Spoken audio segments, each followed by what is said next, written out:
By the time you get here, there we go. We ready on Zoom and YouTube, John? We are, but our display isn't working. So that's what I'm trying to fix right now. Do you need time? I'm not, the computer's dropped a driver and we can't get it back. So I think I'll just keep working on it while we're talking. All right, good. Welcome to our city council meeting this evening. Pleasure to have you all here. We've got a full agenda this evening, so we'll go ahead and get started. We're going to get started with Councilmember Stoker giving us, I guess, an invocation or thought, even with the invocation. And then we'll have the Pledge of Allegiance also by Councilmember Stoker.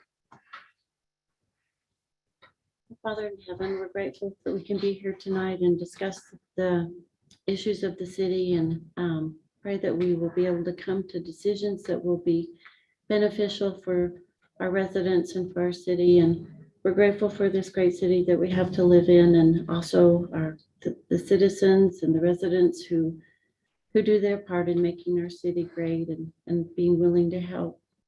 We're thankful for the blessings that thou hast given us, and we pray that we will be able to receive the rain and the moisture that we so need, and that we will also do our part in asking for this blessing. We ask thee now that thou will be with us during this meeting, and say this in the name of Jesus Christ. Amen. Amen. I pledge allegiance to the flag of the United States of America and to the republic for which it stands, one nation under God, indivisible, with liberty and justice for all.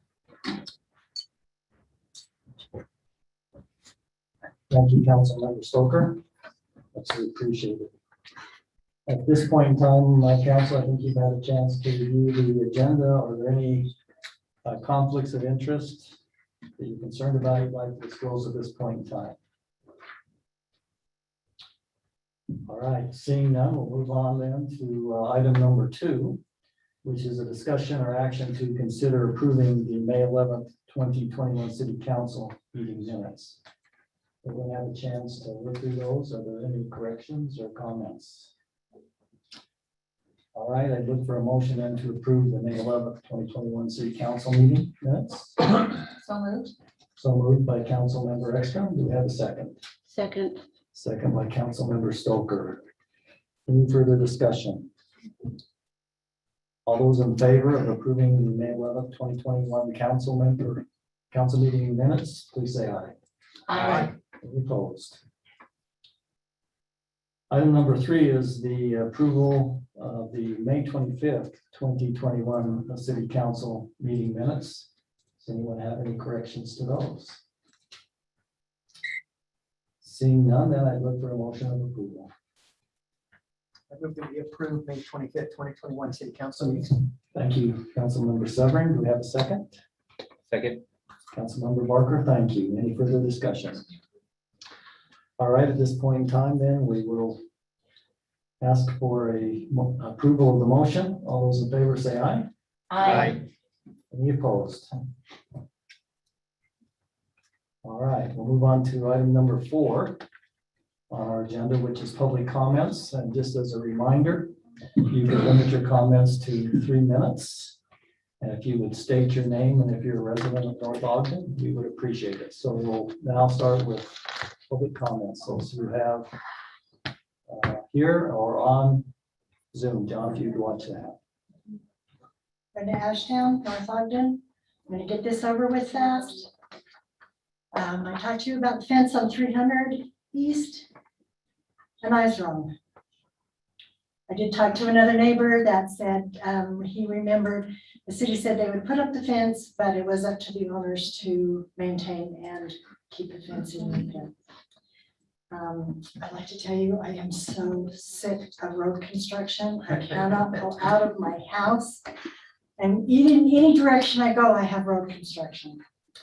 The other thing, you were talking about Pleasantview Drive today. You know that I prefer to see it closed, but if it's not going to be closed, at least I would like to see it be right turn only, right turn in and right turn off.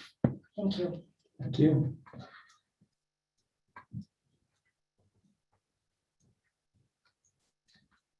I'm Meg Sanders, a North Ogden resident, and I'd like to yield my 3 minutes to my father, who wanted to have something to say, and it might go over 3 minutes. You're responsible then to keeping the 3 minutes. I don't know if I can do that. Respect for elders. I like your shirt, Meg. Such a good daughter, isn't she? Lets me talk in her place. Mayor, city council, and city manager, Could you say your name for us? David Sanders.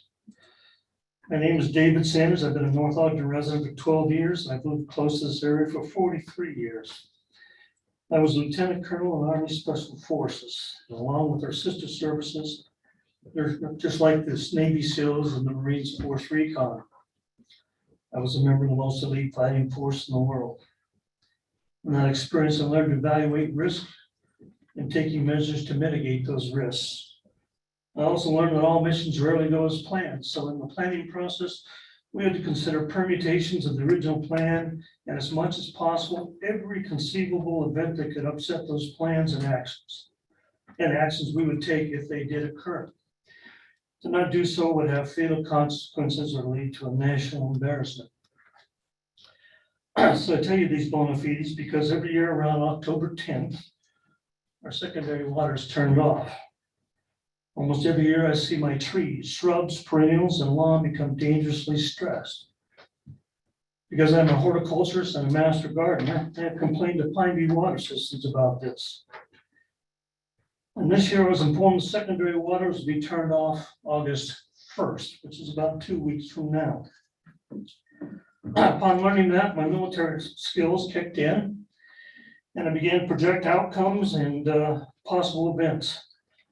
And I see in the future a catastrophic event here in North Ogden. What I determined from the information I got from a lengthy conversation with the general manager of Pineview Water Systems and Ben Quick, the director of Public Works of North Ogden, and my knowledge of horticulture, as I mentioned, is that we're looking at a catastrophe for North Ogden. A catastrophe where every tree, shrub, perennial, lawn, park, sports field, and any living thing which is green will be severely damaged or dead by winter. And if this year's conditions carry over into next year, a view from our mountain benches of the valley as far as we can see will be dead and a dust bowl. We may even run out of drinking water. It may already be too late to stop this from happening. And I believe this because it's based on these facts. As I mentioned, the secondary water is to be turned off August 1st. If Pineview can buy water from Weaver Basin Water, then the shutoff date will be September 1st. Once our secondary water is shut off, our citizens and all others relying on Pineview water will use culinary water to keep their greenery alive. With this early shutoff, a heavy water demand load will be placed upon our aquifers and well resources. This has never happened before to this extent. We know each year of drought, the more moisture we receive is taken up by the ground before it reaches our aquifers and resources. In other words, the longer a drought continues, the more water we need to repay Mother Nature before we get what we need. We have never had a combination of low mountain snow levels, extended high heat, and rapid city growth. Definition of rapid, well, we do know how much water resources we have. We don't know how much water resources we have. We do not know how much water we have. We do not know we do know that when a city well is drawn down and then shut off, it recovers and can be utilized again. However, what we do not know is how far we can draw down, and then the well is slow to recover or doesn't recover at all. The effects of our water demand could be a geometric effect, or it could be an arithmetic effect. In other words, the impact of water demand can be 1, 2, 3, 4, drop down like that arithmetically. Or it could be when we reach a certain point, it becomes geometric. 1, 2, 4, 8, 16, 32. It all depends on the unknown geological structure of our aquifers and wells. It is something we don't know about. We don't know the permanent adverse effects on our aquifers if we draw down water beyond what we have drawn, such as sinkholes or under the ground collapses, things that collapse into our aquifers and make them smaller. We do know that there's no cavalry coming. We have nothing on the books that will provide us with additional water or reliable water in at least the next 10 years. There is nothing. What we have is what we have to deal with. And water conservation can only carry us so far in keeping our homes green. We cannot conserve our way out of this and maintain our green lifestyle. The more we allow additional water consumers into our city, the more we endanger ourselves until we have answers, not assumptions, to our water situation. So what this means is there's going to reach a point, may reach a point, conceivably will reach a point where the next permit that we allow of a water consumer may put us to the point where the wells don't recover as fast or don't recover at all. So what happens then? What do you do then? It's too late. You have now reached the point where you cannot renew your water resources. And we don't know when or where we'll reach that point. It could be tomorrow. It could be the next permit that's issued tomorrow. So we don't know this. If our worst fears occur, home values will plummet. Families who can will flee. Developers who build houses can't sell them, and they will stand vacant. And people won't come here to do business. The city, from what I can tell, is not doing much to let us know. I haven't seen it in the North Ogden connection. I don't see mailers going out warning us of this potential catastrophe. We continue to issue permits for building additional water consumers. We have building codes, and I'll admit this. Mr. Sanders, I'm gonna have you accelerate here. You're way Okay. over your 3 minutes, so if you would please. Mine and my daughters. Yeah, you're nearly Okay. 10 minutes. I will do that. All right, let's hit it quick then. We have building codes which require 50% to green on the lots, and we have no green parking strips. We have green parking strips which consume water. We provide no positive incentives for homeowners to conserve water by using water efficient systems like drip systems. So we don't know where we stand with our water. And if our water goes out, and if our drinking water goes out, we're done. It's not good. There's nothing there that's going to pull us out. Now, I understand we're going to talk about water today. Mr. Archuleta was very helpful in informing me. He wasn't the one that was bringing on the alert. I want you to know that. He was not talking about this. I was the one asking the questions, trying to find out the information, just exactly where we stand with water. So you're going to make some decisions today. I'm closing up here. You're going to make some decisions today, I understand, at the end of this, towards the end of this meeting, about what we're going to do about this drought. And I'm telling you, these are the facts. And this is what you have to deal with and consider our water situation. Thank you. Thank you for your comments. My name is Val Paul, Dave Shoup, and Boyd Simpkins, all three of us on the building right here at Coldwater Animal Hospital and Castle Creek Dentistry. Sure appreciate the city council and the efforts they've made in trying to wrap their arms and brains around this Pleasantview closure, non-closure, or partial closure. In that process, we had the privilege, I guess, of having construction bring different things to our minds as business owners, of really the reality of how this can impact two businesses that have enjoyed the North Ogden area. And I would just ask you in your decision-making today that we don't take an all or nothing approach, but we prioritize. We've always felt that lives are the highest priority, and the safety factor in this solution is going to be the number one thing on our minds, as well as yours. We have to keep livelihoods as well on there. We'd love to keep these two businesses as a thriving part of the community. And we feel as the options that were presented in option 2, that would allow that to continue. And then landscaping, we love it. And we've had some good comments prior to that. We'll have to make some adjustments. We understand that part. If we keep these in order of priority, I think we'll come to a great decision. Sure appreciate your time and effort in this. And from a two business owners perspective, we would appreciate you to consider option 2. Thank you. Thank you, Dr. Paul. Before I forget too, I wanted to thank Mr. Sanders for his service to our country. I failed to do that, so thank you very much. Hi, Mayor, Council. My name is Dave Shoup. I live in Liberty, Utah. Originally a North Ogden resident. I am the person who purchased the corner lot there where Coldwater Animal Hospital currently sits. And when I purchased that lot, I paid a premium price for that lot because it sat on a corner. If you talk to anybody who represents Walgreens, all of their stores are on a corner for a reason. And that's part of the reason that we purchased that lot, is because it gave us corner access. It really does increase the value of the property to have a corner. And to give the council the ability to just wipe that away with a stroke of a pen doesn't really sit well with me. Option 2, as I have read and understand, that does fill the bill the most equitable, I think, for all involved.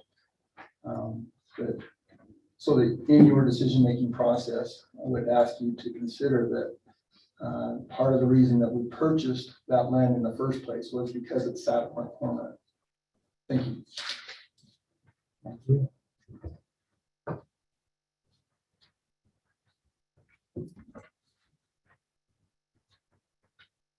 My name's Jill Hunt and I am a resident of North Ogden. I have some comments and I have a concern.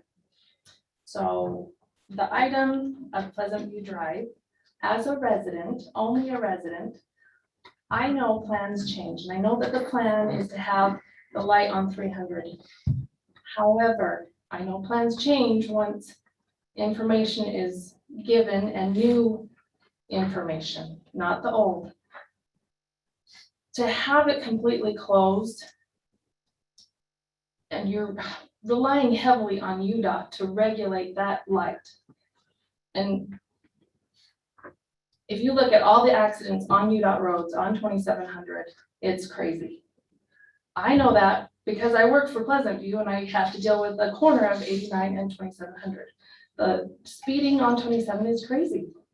We all drive it, we all know that. But to change from having a right in, right out on Pleasantview Drive and just expecting UDOT to deal with that, that's not really putting some consideration for the North Ogden actual residents. I understand if you guys want a park, and that's fine, but as a resident and me voting for you guys in, I would hope that you would take my consideration or my opinion into consideration, for one. And 2, my concern is when I call and I ask questions to the staff of North Ogden, I'm getting completely conflicting information. I've called and I said, okay, what's going on with Pleasantview Drive? Because from what I'm getting on Facebook, because I'm not on your website all the time. I can't come to city council because of the job I've got. I'm getting information, but then when I call, oh, no, this is how it is. And so when I came, because I see it on the agenda, I asked and I was told it's a permanent thing. You guys are closing it. This is just a temporary thing. But from what I understand, it's not a permanent thing. So just so you guys are aware, communication between either it's front staff that's answering the phones might not be getting all the information. I don't know what you guys can help with on that. Because again, I love North Ogden and I appreciate you guys, but it's kind of hard to keep up with information if I call and ask questions and I get told, oh, you're gonna have to call here. This project is a UDOT thing, but when I call UDOT, they say, well, actually it's a North Ogden thing. If you want more information, you're gonna have to call them. So just as a thought.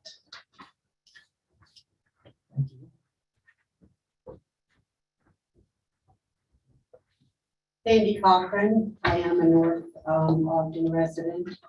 I'd like to publicly thank the mayor for getting back to me so quickly. I had to contact him last week with a problem, an ongoing problem I've had where I live. I live in Prominence Point, and I have weeds 5 feet from my front door that are this tall. They're full of snakes and mice. And my HOA is telling me they really don't think that's anything they'll be getting to anytime soon. And the mayor directed me to code enforcement, who I contacted, and they're not sure if that's something they can go to Jack Barrett with, because it's kind of undeveloped area. It's 5 feet from my front door, and I can't even sit on the only outside area I have near my home and have a cup of coffee in peace, because I hear this little noise and I see the leaves shaking, and that's it, I'm gone. So code enforcement is telling me they're looking into it, but they're really not sure if there's anything they can do. And I'm sorry, it's not undeveloped area. It's that big open portion where they're putting the condominium, whatever they're calling it.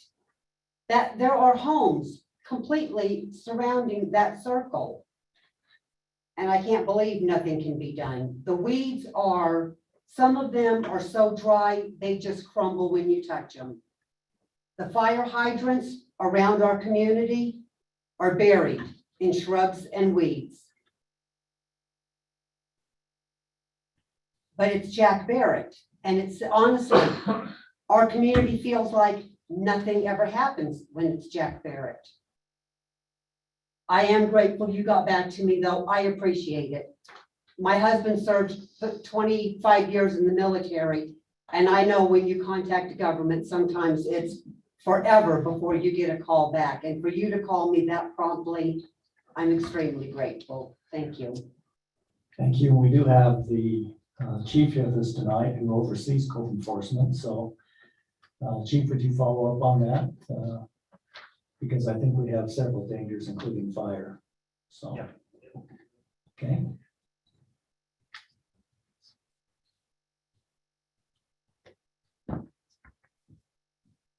Grant Crossman, North Ogden. I lived here when there were more stop signs than there are stoplights now. Lots of changes over the years. And I know in terms of property values, how changes impact. I remember when I was approached to cut off parts of their property for roads and access and sidewalks and so on. And that certainly depreciated their property value. So we've all had to make sacrifices over the years. I'd just like to address two issues that are coming up on your agenda. One, Pleasantview Drive. If we hope to have a city center, the way that the Master Plan Advisory Committee has looked at it, we need to have Pleasantview Drive closed so that that area can be opened up for a variety of other purposes. There are several options I know that we looked at that would provide plenty of access to the two businesses that are located there now, and almost provided a corner but would not have any of the traffic hazards or so on that currently exist, as well as providing a great opportunity to expand Bicentennial Park. So just a little input on that. Second input, as Scott presents some of the findings from our advisory committee this evening, I hope that the council will pay particular attention. Councilman Barker as well is reviewing these things. And there are certain things we can do under current zoning with overlays and so on that are currently possible that can allow us to meet all kinds of problems in terms of increasing density but not losing quality of life, well beyond the exchange of development rights.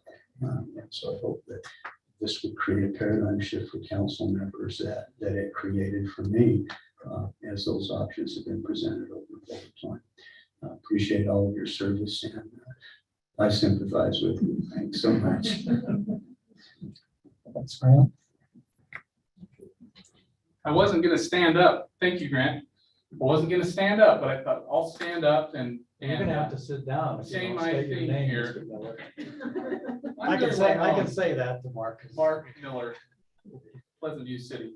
First of all, I want to thank Chief Quinney, Tiffany Staley, and everybody who supported the North Ogden Cherry Days Parade and the park activities with wonderful success.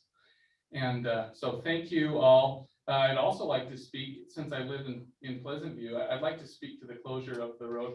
I actually disagree with Grant. I think that keeping that road open and accessible not only has value for residents coming in from Pleasantview into North Ogden, into businesses and so forth, it also has important historic value.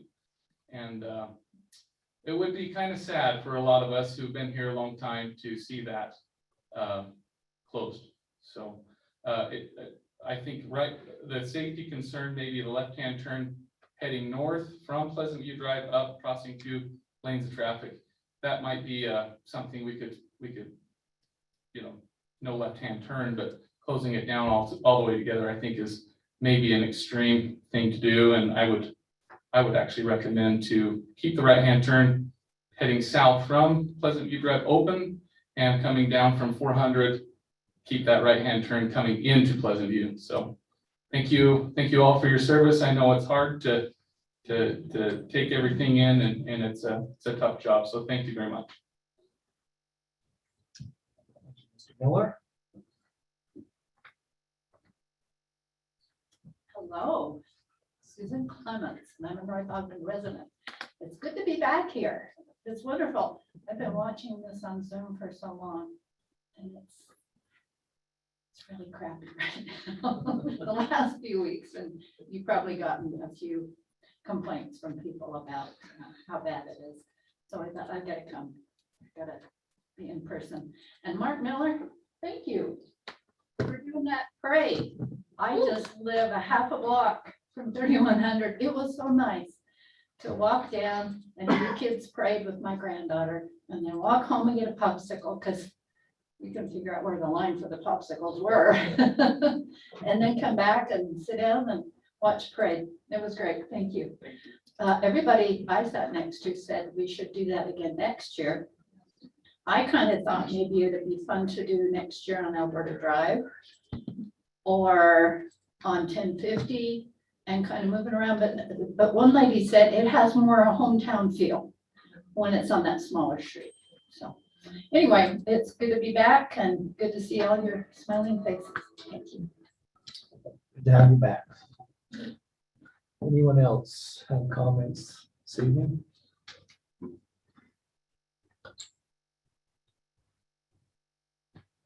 Yeah, my name is Mike Russo, and I'm obviously not from Utah, and I'm not a Mormon, so my ideas might be not as in line with some of the people here.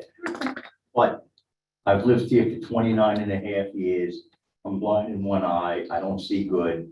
This place has the worst drivers I've ever seen. And I even got hit by a pickup truck crossing the crosswalk in 2017. You can ask Lieutenant Hines about it. But the thing is, you need to make a nationwide regulation, nationwide. Raise the driving age to 18. Your lights have to be on anytime you drive. No talking or texting on the cell phone, no matter how old you are, hands-free or not. And I think that would save a lot of people from getting killed. Now, when I first came in here, there was a man talking about the water, and he seemed to be very knowledgeable and smart about the water. Now, I did hear a rumor that the Pineview secondary water was being turned off August 1st. I called up the Pineview people and talked to a real person, and they said they're going to try to make it be until September 1st. Well, like one time, I think I called up the mayor the day before I saw you at the senior center, and I said, why is it in North Ogden, is most of the time that I've lived here, which is like 29 and a half years, why do you mow the lawn every Tuesday, no matter what? You know, Utah and Nevada have the two states with the least amount of water.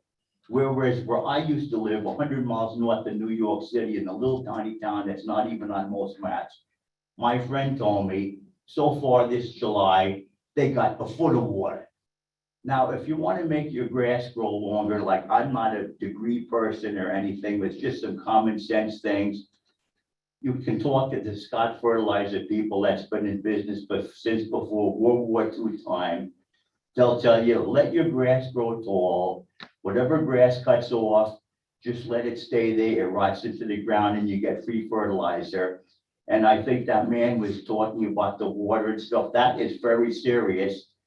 And I do think they probably have a regulation in North Ogden and probably a lot of other places.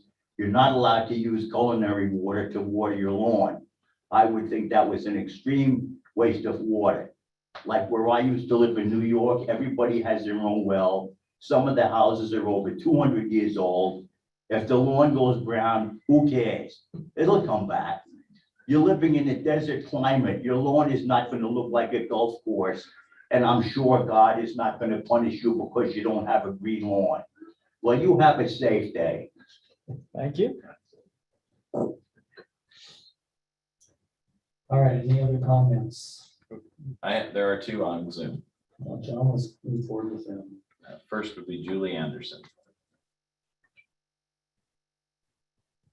Well, this is not Julie, Julie, yes. obviously.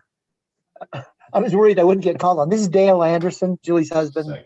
My Zoom There we thing go. didn't work. Can you hear me? Yes. So the reason you probably are aware of, John, you're probably aware of why I'm on here, and it's in the Now, the would you water. state your name, please? Oh, Dale Anderson. You're not North- Julie, obviously. No, North Ogden. I live on 2600 and 940 East. But I just wanted to make a comment about the proposed ordinance on the water. And most of it looks good, but John, as you were writing this, I was thinking about your goats when you put the clause in there about culinary water for livestock. I think we need to remove that because my horses and your goats will not live very long without water. So I would just caution you on the, I'm not sure why, we got cruelty laws and all that kind of stuff. I'm not sure why we have livestock in that ordinance. Because my horses will be dead in 2 days without water. So I would just have that. The other comment I would like to make is on Jack Barrett's property. Julie and I are in the Kiwanis and we were doing cleanup down there along Washington Boulevard. If you just walk down the sidewalk along that property, it's shameful the way we've let Jack take advantage of our city and do nothing with that. There's water seeping across the sidewalk. There's all kinds of weeds and things. And if I had let my property out by the street look like that, I probably would have been fined. So I just wanted to throw that comment in. And that's all I've got. Is just, John, if you could go through this ordinance on the livestock and reconsider livestock as part of that, not include that. That's all I've got. Thank you, Dale. We have another comment, Jan. We do. This is Lance Welling. Hi, thank you. I just wanted to make a quick comment. My name is Lance Welling. I live in Pleasantview. And I just wanted to speak really quickly to the Pleasantview Drive discussion that you all will have later tonight. At least for me, it's a convenience thing, of course, but Pleasantview Drive is my main thoroughfare into town and into groceries and stuff like that. And since it has been closed for this last little while, it has changed my shopping habits. My wife and I, we find ourselves sometimes coming into North Ogden, other times heading out to Kent's, out in Far West instead. But so just as you guys consider what you want to do with that, just keep that in mind that for at least some of us over here, that is our most direct and most convenient way into town. And we do use North Ogden services more when it is open. So the option 2 looked great. Frankly, option 3, I'd be all right with as well. Anyways, thanks for your time and your consideration. Anyone else, John? Nope, that's it. Anyone else here? All right, we'll go to item number 5 on our agenda this evening, which is a proclamation that I would like to read. And I originally thought about putting some names in here, but there were so many people that helped. that we surely didn't want to offend anyone by leaving their name out. But as usual, there's always a silver lining in things. And I think as a result of this year's Cherry Days, we found out that we have a spirit of volunteerism in our city that maybe we haven't tapped. So I hope as we go forward with Cherry Days, I think there's some things we've learned and we can work together and continue to have great events in our city. So at this time, I'd like to read this proclamation, which is 2021-01, and this is in recognition of a successful Cherry Day celebration. Whereas North Ogden City residents and others have celebrated Cherry Days beginning as early as 1932 to draw attention to the cherries grown in North Ogden. And the celebration was canceled in 2020 because of the COVID-19 pandemic. Whereas North Ogden had planned a limited scope of events for Cherry Days based on current health department regulations. And whereas residents expressed an interest in moving forward with the parade and the festival similar to years past. And whereas through coordinated efforts of volunteers and others, several activities were held throughout the day on July 3rd in honor of Cherry Days.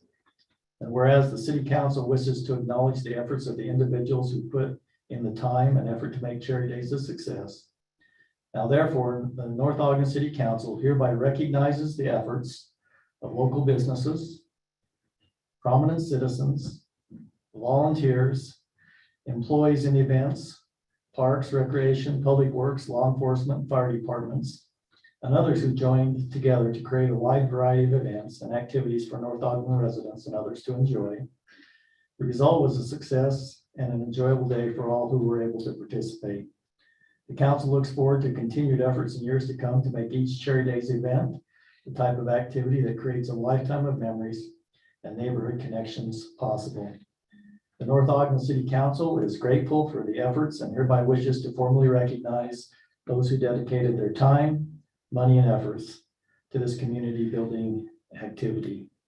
In witness thereof, I hereby set my hand and cause the seal of North Ogden to be affixed. What is today, the 12th, 13th day of July, 2021.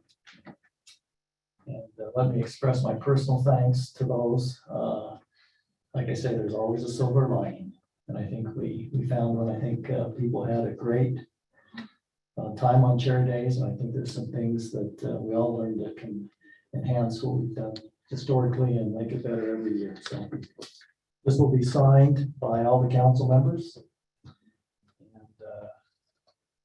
and tested by our city recorder, Susan Nance. So on behalf of the city, thanks to all who helped with Cherry Days. Okay, thank you.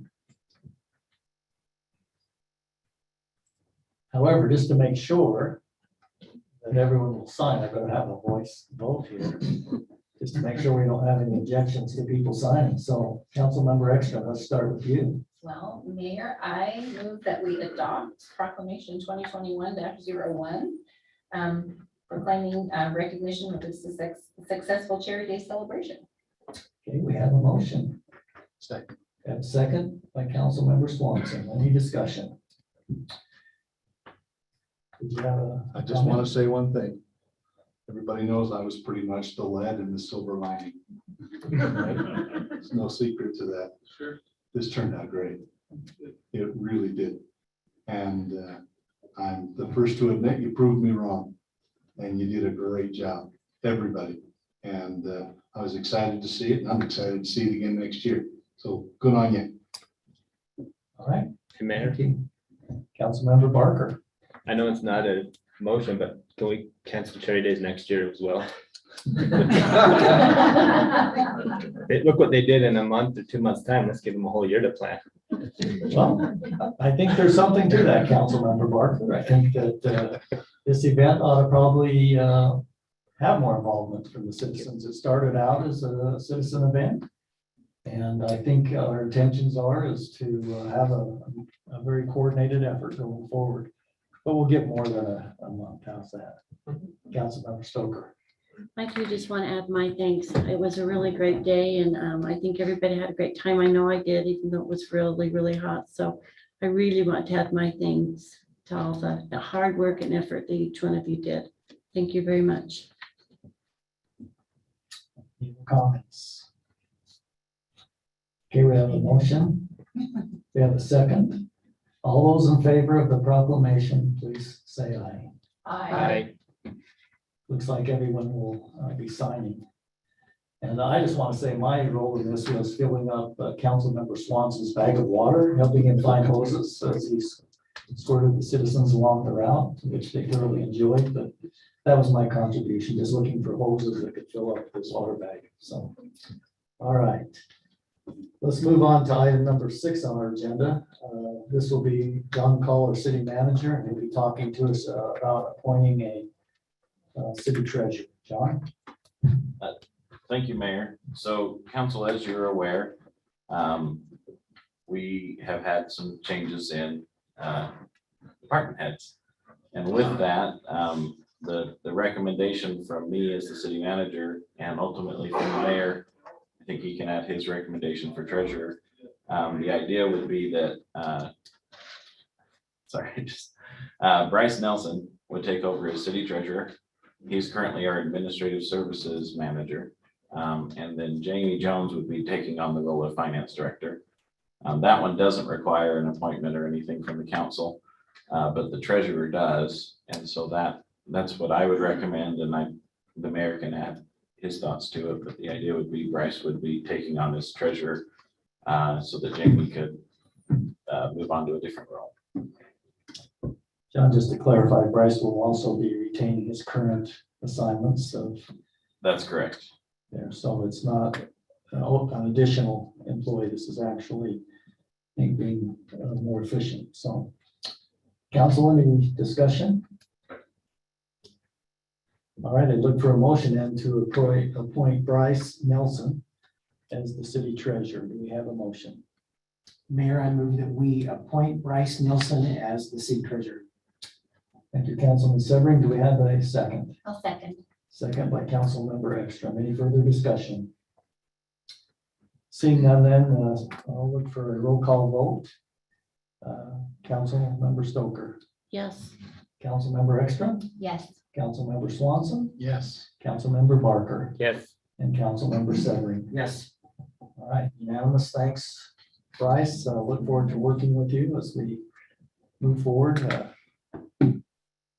Sorry. Bryce is here if you would like to swear him in this meeting as well. I'm not sure we put that on your packet, Mayor, but. Well, let's go ahead. It's better to swear him in than swear at him. So let's move forward with that if he's here. So can we do this without him wearing a suit and tie? Sure.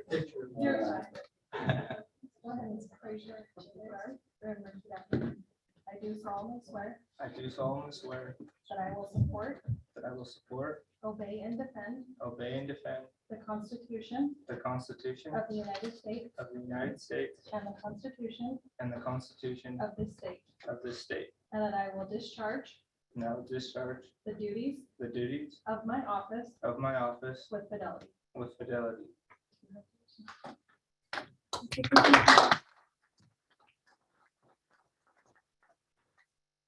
We are also excited to have Jamie as our finance director. We've got a lot of confidence in her and her abilities, and we're confident she'll take the city to the next level in regards to its finances and budgeting. So Jamie, congratulations to you also. All right, let's move on to item number 7 on our agenda. This presentation will also be made by our city manager and city attorney, John Call. This is in regards to a discussion or action on Pleasantview Drive. So, John, want to proceed? Yes, thank you, Mayor. So, council, I think you saw in your packet, these are exhibits that show that intersection. Just to the south of it is where the new widening work is occurring. So this area is moving from essentially a 3-lane road to a 5-lane road. Although it's always been a little bit of a transition area. This intersection was identified by the engineer as a problematic intersection. I think the police chief can answer any questions about concerns with that intersection as well.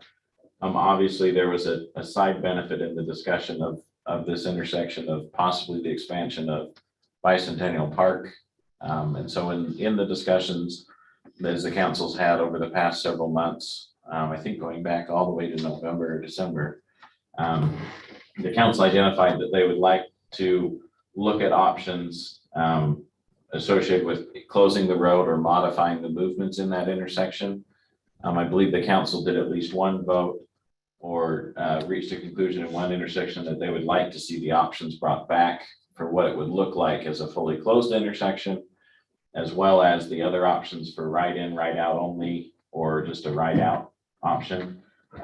In that discussion, I want to make it clear, the council made it very clear that they were not in favor of the full closure until the light at the intersection of 300 East and 2700 was installed, because of the concerns with traffic movements at that intersection in an unregulated intersection.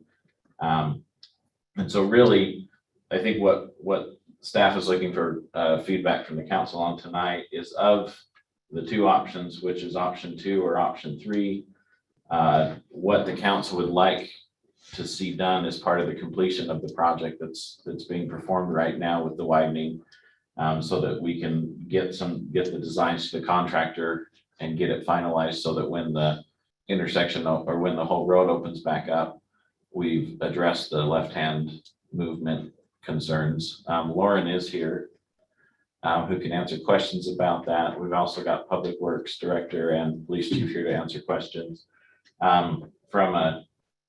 Maybe it's better to just move to questions or concerns if you'd like to have one of those individuals present any information to you on their thoughts on this. But in general, I think it was identified at a previous meeting, it's the left-hand movements in this intersection that are the biggest concern.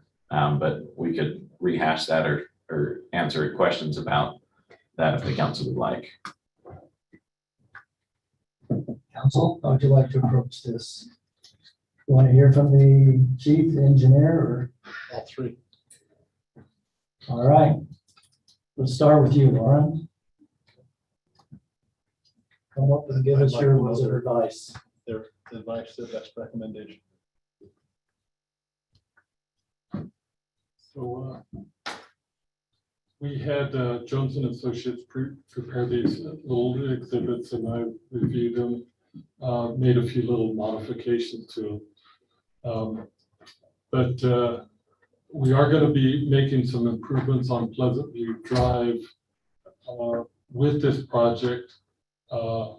Currently, there exists no sidewalk on the project to allow those school kids or pedestrians that cross 400 East to go west. And so the project will be installing a sidewalk that goes from Washington at least east to our old Public Works yard to allow for the safe passage of pedestrians. And that will happen with any of these options that have been presented. So.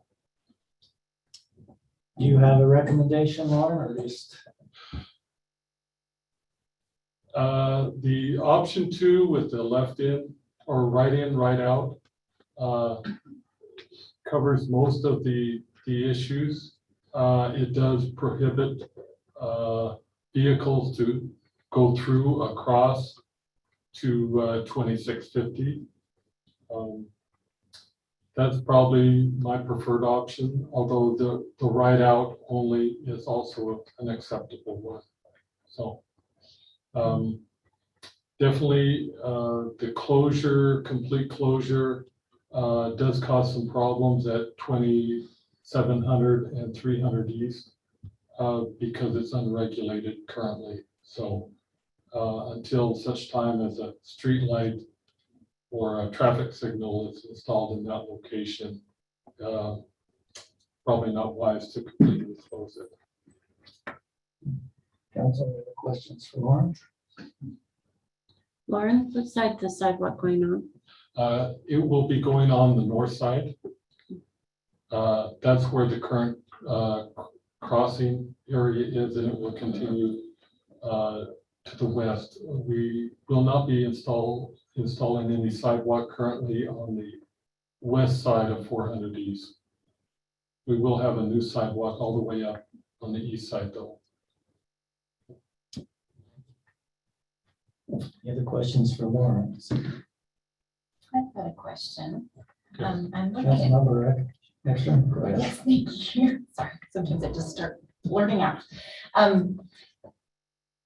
Currently on option 2, there doesn't appear to be like a right turn lane coming off 400 East to turn right onto Pleasantview Drive. Could that happen? I mean, it would have to go onto Dr. Shoup and Dr. Paz. We don't have enough right of way to do a dedicated right turn lane out there. Our right of way exists maybe 4 or 5 feet behind the existing curb. I think that kind of angles over, so it probably wouldn't back up traffic coming from north to south, because it'd be kind of a fairly easy turn. We will be redoing the curb radius on that, and that radius could be enlarged a little bit to allow easier movement of the vehicles from one road to the other. Yeah, my concern is that if we get people wanting to turn, that they slow down unexpectedly and then go and, you know, we're looking at a lot of cars coming here. So that would be my only objection to having option 2, I think, just to make sure. We will have changes on that roadway alignment, like John had mentioned. There's going to be 2 lanes in each direction and a center turn lane. And so it won't be a single lane like it is today. So. Any other questions for Lauren from council? Chief, let's hear from you, what you've got to say about it. And if you could address one of the things, I had this conversation with John today. It would be nice if all of our citizens obeyed the laws and the signs. One of the concerns I have, I don't know how we could prevent this, from people doing a U-turn and then coming back on that road to have the right into Pleasantview. What are your thoughts on people doing that? They're heading north, and they do U-turn to come back and get onto Pleasantview. How can we prevent that? Well, we could restrict them. As of now, they're allowed in most places, including in most intersections, unless signage says otherwise. So there's really no way to prevent it unless there's some legislation that says we restrict it. Because that's my concern. I mean, I see the sign when people come out of Lee's, it says no left-hand turn. It's very visual, but people continue to make a left-hand turn. So that's my concern about having a right into Pleasantview, is that people are going to do that U-turn on a 4-lane road. And we have an unsafe situation. And some of these other cities with the busy business district will put the islands in, not painted islands, but actual physical barriers where left turns aren't going to happen and U-turns aren't going to happen. So that's one way we could. But the current plan doesn't have that, is that correct? Or we have no barriers to prevent that? The plan does show a barrier, but it's not indicated whether it's painted or raised, but it could be a raised island. But no, they're talking about going up 400. I'm talking about going up 400 and then U-turning to come back to take the. I was talking more of the right in and right out at the intersection. But we don't have anything on.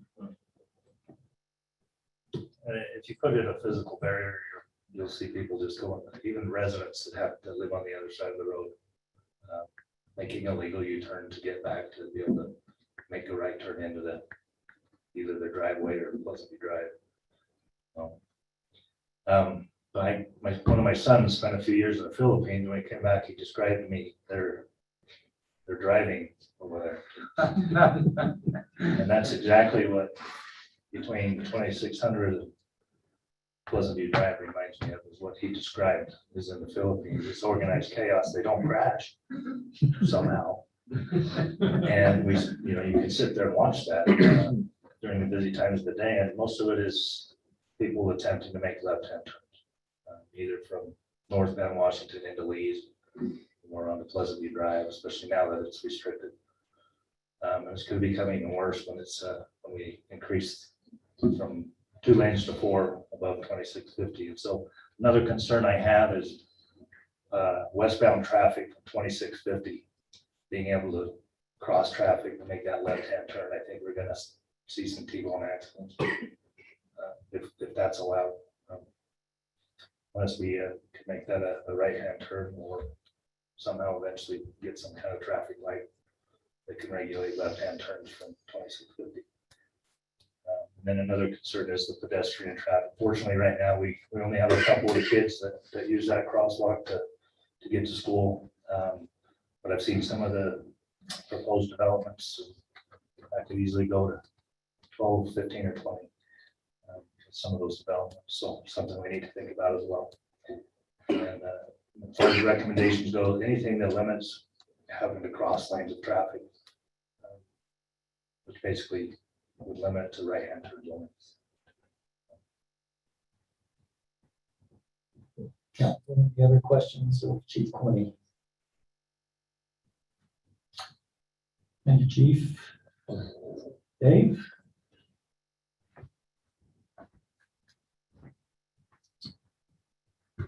So they both mentioned a lot of the same concerns I had as far as traffic crossing, now 4 lanes instead of 2 lanes of traffic. I would caution us against doing the barrier up 400 because you would restrict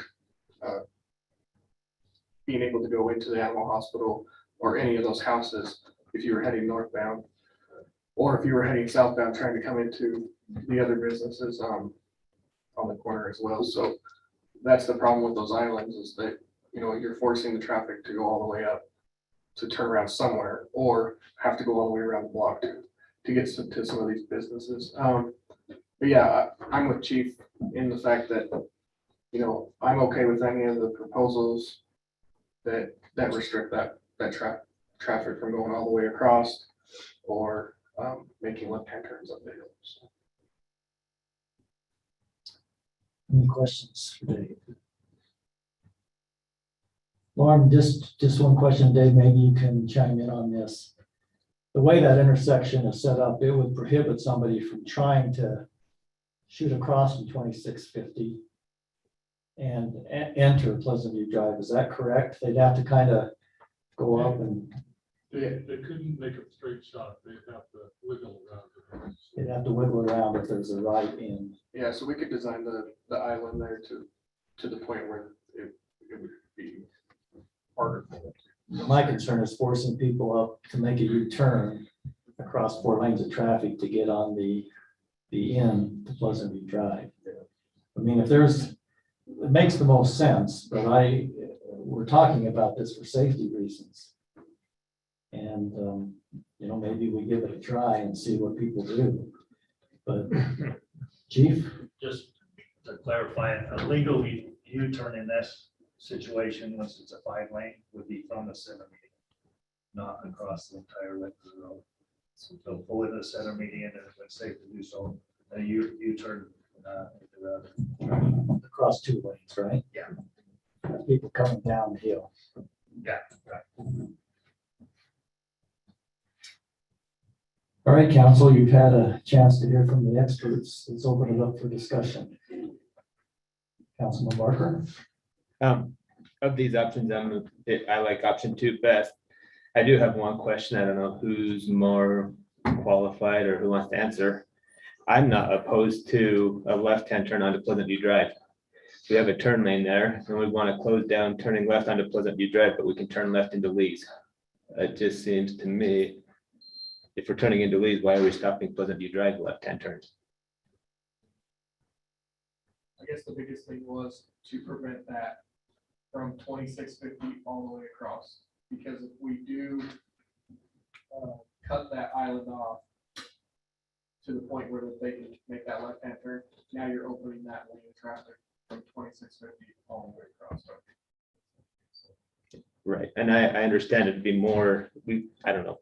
It's, if we're turning into Lee's, we could turn left into Lee's. That seems more dangerous than if you're turning onto Pleasantview Drive. because now you're right next to an intersection where cars are gonna be backing up, and we're gonna try to shoot through backed up parked cars. I think you probably have a little bit more traffic going on Pleasantview Drive than you do into Lee's, but maybe that's something we consider, is not having a left-hand turn into Lee's. I just hope you're not driving, trying to drum up business for the paramedics there. You wanna know where the fatalities have occurred? It's not on. Yeah, it's on 2700, which is why we need a light there, because that's dangerous coming out of that complex. Councilman Swanson. Chief, is it legal to make a left into Lee's there? Isn't it a double? It is a turn lane. There is no double Okay, I thought it was a double there. because it's a turn lane, left turn lane for southbound, and it turned into a left turn lane for northbound. The middle is a single double. Which is actually north of the Lee's entrance, so. You can't cross that to pass. You can cross it parallel to. Do we know what the striping will be when the intersection is complete? Will it be a double in the center there, Lauren? Between the leftmost northbound lane and because we're gonna have dual left turn lanes there. We'll not only have two southbound traffic lanes, but there'll be a right turn lane, two southbound traffic lanes, and two left turn lanes. So turning left into Lee's, you'll be crossing 5 lanes. 2 left-hand turn lanes, 2 travel lanes, and a right turn lane. Are we gonna strike that as a double? Because that's ridiculous, allowing a left turn across 5 lanes of traffic. I will have, I know it's on the approved plan from UDOT, but I'll have to check that. Okay. Will you let us know on that, please? It'll depend also how far north the left turn lanes go. Yeah. I mean, if the entrance to Lee's is beyond those turn lanes. Right. Then that's where the striping will now allow, because they actually get up beyond turn lane. There's still gonna be 5 lanes of traffic to try to go across. That's crazy. As far as the intersection itself goes, I am okay with the right in, right out. I certainly understand the docs and their concerns from a business perspective. My personal preference is to close it completely. But I can live with the right in, right out. I'd like to see the same right in, right out on the other side at 2650 though. And I prefer a raised median, not a painted. Paint means nothing to drivers in North Ogden. Whether it's the red and white letters on a stop sign, a crosswalk with somebody in it. Paint means nothing to drivers in this city. And so I prefer to see a concrete raised median, right in, right out on both sides. My preference. Any other comments from council? Mayor, I agree. Councilman Sedgwick. I agree with Phil. I hadn't thought about that before, but obviously 2650 has to be looked at coming westbound. But I've always been in favor of keeping Pleasantview Drive open. And I recognize the safety concern of individuals trying to cross all 4 or 5 lanes. So I would vote for option 2. Right in, right out. Right in, right out. But I do think we have to look at 2650 as well.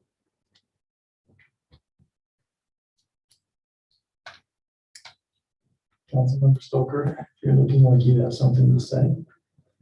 I'm just curious, we're talking about safety and signs and how we all know people, we all love to obey the signs.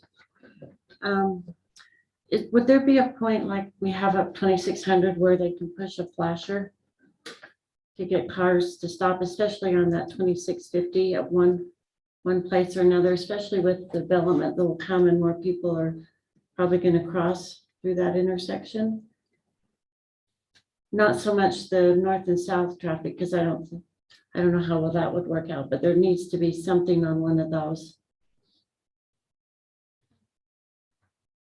I mean, even when you put the flasher on, cars still Don't step off. In front of the library unless it's really early because people go right in front of you when I got this vest on, when you're halfway across. Okay, we're gonna have to keep some order here, people just talking from the audience, so, but good point. I think, the whole discussion we've had about this is safety. And, perhaps some who will benefit from the right in, right out would be willing to help with the blinking cross light. Because I heard that the increases the value of the property, having a right in there increases the volume of business. But our whole discussion on this has been on safety of pedestrians and of vehicles. And the one thing that'll be interesting to watch, depending on what the council decides here, is the problem I've always had is people coming off Pleasantview Drive. And because of the steepness of that exit out of the plaza there, you have to get out of there fairly slow. But people come around that corner. That's the issue of safety I have with the right out. I'm not objecting to it, but that's one of the concerns I have, is the right out. Any other comments from council? Questions? So my question is, that triangular shaped median there currently just paint? Or is it gonna be raised? The only way I would approve for this is, That's our decision. okay, yeah, the only way I would go for this is for it to be raised. I'd even put like signage or paint or something along so that on the eastbound north side, not like kind of like a don't go this way, go this way, you're going, so that there's not confusion that they think they might be able to turn left. Especially if that median down Pleasantview Drive is just paint and not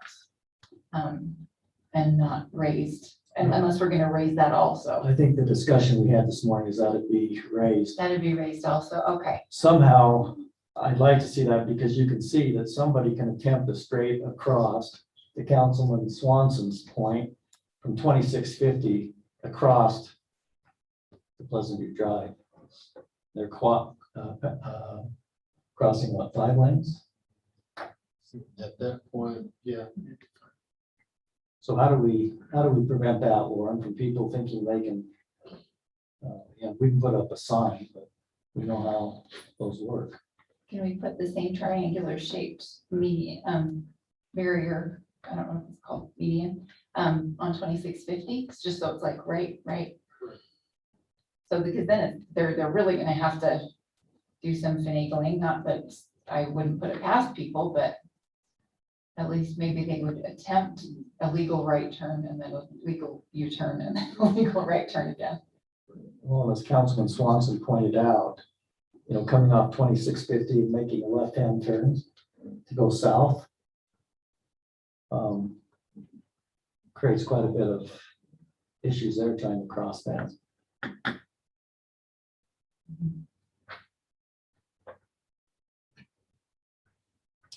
So council, would you like to make a decision this evening, or would you like to gather more information based upon the discussion?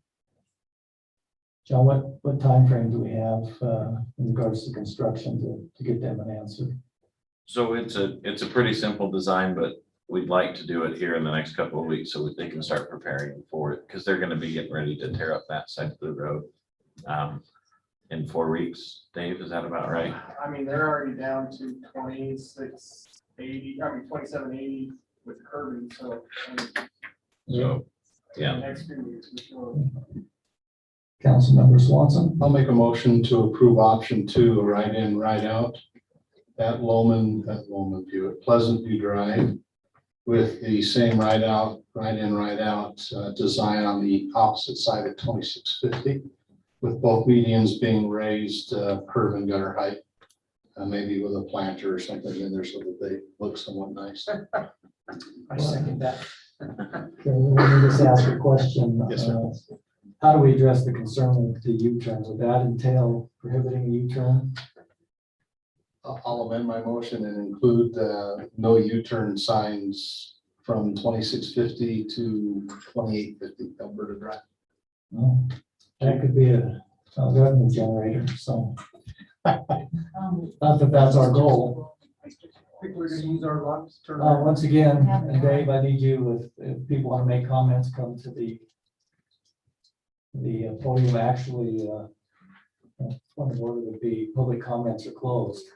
So So, let me restate my motion. And no matter what we do, it seems like you open this box and then you got problems over here. And you fix those problems and you have problems here. And then you try to fix these problems by redoing this. So I'm just gonna leave it. I'm gonna pull the no U-turn thing. I think we wait and see what happens. And so I'll just restate my motion as approving option 2, the right in, right out with the raised median centers on 2650 and Pleasantview Drive. And just leave it at that for now. Then we'll have to see what happens. And if we have to make further steps and put up those, I saw at the Capitol, they have these gates that pop out of the ground that are really cool and they happen that fast. So maybe a few of those up and down though. But we could budget that later on. so there's been a motion for right in, right out. It's getting vetoed right now. Just one clarification, the majority of those raised areas will be sidewalk to facilitate the crossing. So we'll probably end up going with a designed concrete or something that instead of a planted, yeah. And with those ballistic bollards. Okay. Okay, we have a motion. I think one thing that I appreciate there is, we're gonna give this a try. But if it doesn't work out, the council does have the right to come back and amend that. So let's hope that this works for the best, because I think it is the best solution. But we will watch it closely to make sure that we're not creating additional hazards. We have a second to Councilman Swanson's motion. I second that. Thanks, Councilmember Severie. Any further discussion? Just another point. To me, I really would love to see Bicentennial Park expanded. That's my favorite to close it. But all of the input that we've gotten from residents so far has been overwhelmingly in favor of this one, in which case that can be done later, and we don't really have the budget to expand the park right now anyway. So that can always be revisited. So I think that's, going back to that general plan, I do really want to see that done. But for now, we can do this one. Okay, thank you for your comments. Any further discussion? Councilmember Stoker? Just a side note on Councilwoman Ekstrom's note. We have a Barker Park that how many years has been needing to be done? I would think that would be a priority one before we ever considered Bicentennial Park extension. I just want that noted. Okay, thank you. Any further comments or discussion? All right, let's take a voice vote on this. All those in favor of Councilman Swanson's motion, please say aye. Aye. Are there any opposed? All right, we'll move forward with that. Let's move on to item number 8, which is a discussion or action to consider a fence encroachment request for property located at approximately 177 East Alberta Drive. And Scott Hess, our planning director, will make the presentation. Thank you, Mayor, Council. We have an application from David and Lisa Lundstrom on a fence for a land use permit that was received, and it was understood that that fence would be located on city right of way. So what the request today is their request to allow an encroachment in there. This is against title zoning ordinance title 8-3 prohibited structures. And this is on the backside of a curb with the Pheasant Landing subdivision. The curb was designed to be moved so that the sidewalk was moved, so there's no park strip. So it's right at the back of the curb. You've got a 6-foot sidewalk that operates as a trail down that road. And the fence that they'd like to put is right on the backside of that sidewalk. We have some pictures, John, if you can scroll to the staff report to illustrate what we're looking at. So this is looking south. So the east side of the sidewalk has a short retaining wall. That was a design change made on site between the city engineer had signed off on this, but the applicant Lundstrom's and then John Hanson, the developer of that subdivision at the time. Originally, this land was going to be graded from the top back of that sidewalk down into their fence or into their property rather. But that was going to create some drainage issues. So this is a short retaining wall that runs between 18 and 24 inches tall. The request would be to put a fence right on the back of the sidewalk on the top of the retaining wall. Approximately here. And due to the way the road right of way works, this would actually have been park strip and then sidewalk. So the true road right of way runs right out here. So this is an encroachment into the property. Staff took a look at this. We've had city engineer, public works director, myself, we've all chatted about it, city attorney and city manager. And it seems to, from staff standpoint, to make more sense to have the fence located right here at the back of the sidewalk as opposed to having an approximately 2-foot drop and then a 3-foot or 4-foot width and then a fence running up right on their property. So that creates a channel there that could potentially collect garbage after snow plowing and a number of other things. It's going to be much more difficult to maintain. Staff's recommendation is to permit the encroachment, allow the fence to be installed per city standards. There's one change in their fence design that would not be permitted, which is a 3.5-foot tall fence in the Clearview triangle. Right here, I'm standing right at the corner of the road, but we'll work through that exact fence design with the recommendation that the property owner maintain that property. It's in the road right of way behind the fence and the fence in good repair in perpetuity. And I know Linda will do that, but what is the result if it's not maintained long term? I think that being in the city right of way, if it became a safety hazard, we would have the ability to go in and remove that fence and do a lien against the property owner for the maintenance. You know, you could maintain and put a lien against it or remove and do a lien against it similarly to any other code enforcement action. So when we did this before council on Fruitland Drive with the fence, we had an agreement and it gave the city some relief valves if things weren't done or if the city needed the property for something else. So we put together a similar agreement and have the mayor sign it. Scott, I have a question. Is that stop sign embedded in the sidewalk? It is, yeah. Does that meet ADA requirements? I think it's behind the ADA curb cut. Yeah, but I'm talking about somebody coming down the sidewalk. That's a good question. So it's a 5-foot sidewalk in this area, I believe. Six. So there's 36 inches of clearance between. Is that ADA compliant? Lauren has said yes. Okay. Anything else? Scott, your recommendation is from staff to approve. Okay. Any questions, Councilman Swanson? I just have a question on liability. Somebody hurts themselves on the fence. It's on city property. Who's liable, John? So we put that in the agreement. Some kind of indemnifications for the city? Yeah. Okay.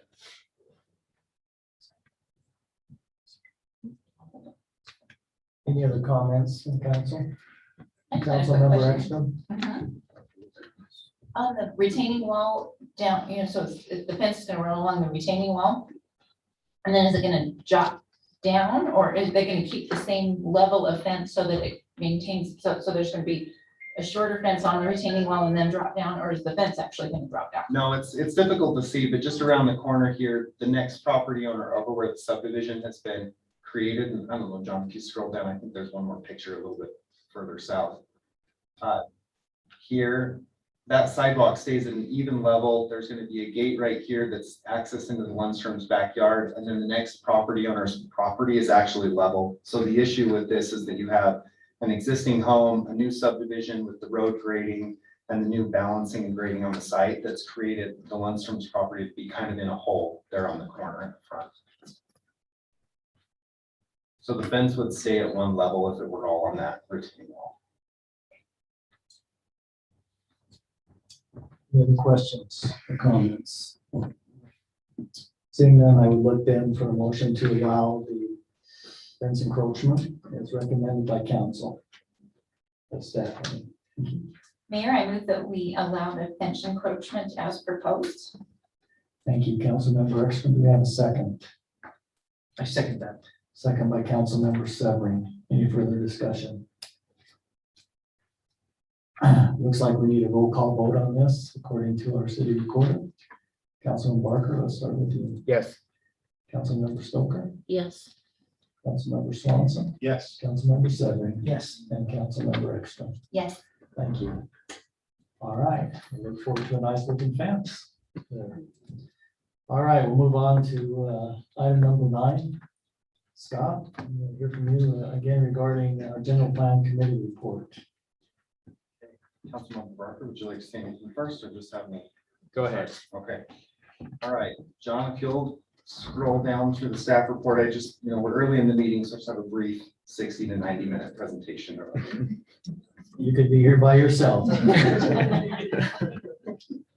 What's his employment contract? So, short version, I'll try to do this presentation pretty quickly. The presentation that's in the staff report was given to the general plan committee. The general plan advisory committee meets the 4th Wednesday of each month. Had an opportunity to meet them twice now. It's been great to meet and see what the city's doing. And also bring forward this future land use map and some ideas that staff had created and chatted with them. So last meeting on June 23rd, 2021, General Plan Advisory Committee reviewed the map that I submitted here with my hand-drawn notes on it. And just by way of not getting too far out in front of the council, we wanted to come and do a presentation to you now, get your feelings on where we're at before we solidify these ideas, and then take it to the Planning Commission as well. So just do kind of a stepped approach as we move this forward. So we can. Sorry, I'm trying to pull it up right now. You're good. So we're gonna I'll just have you click through. We're gonna talk through this presentation here, quick general plan discussion. So the topics we'll talk about are what we call as staff a trade mindset, some zoning overlays, cluster subdivisions, transfer of development rights. Those were asked specifically by the General Plan Advisory Committee to be talked about.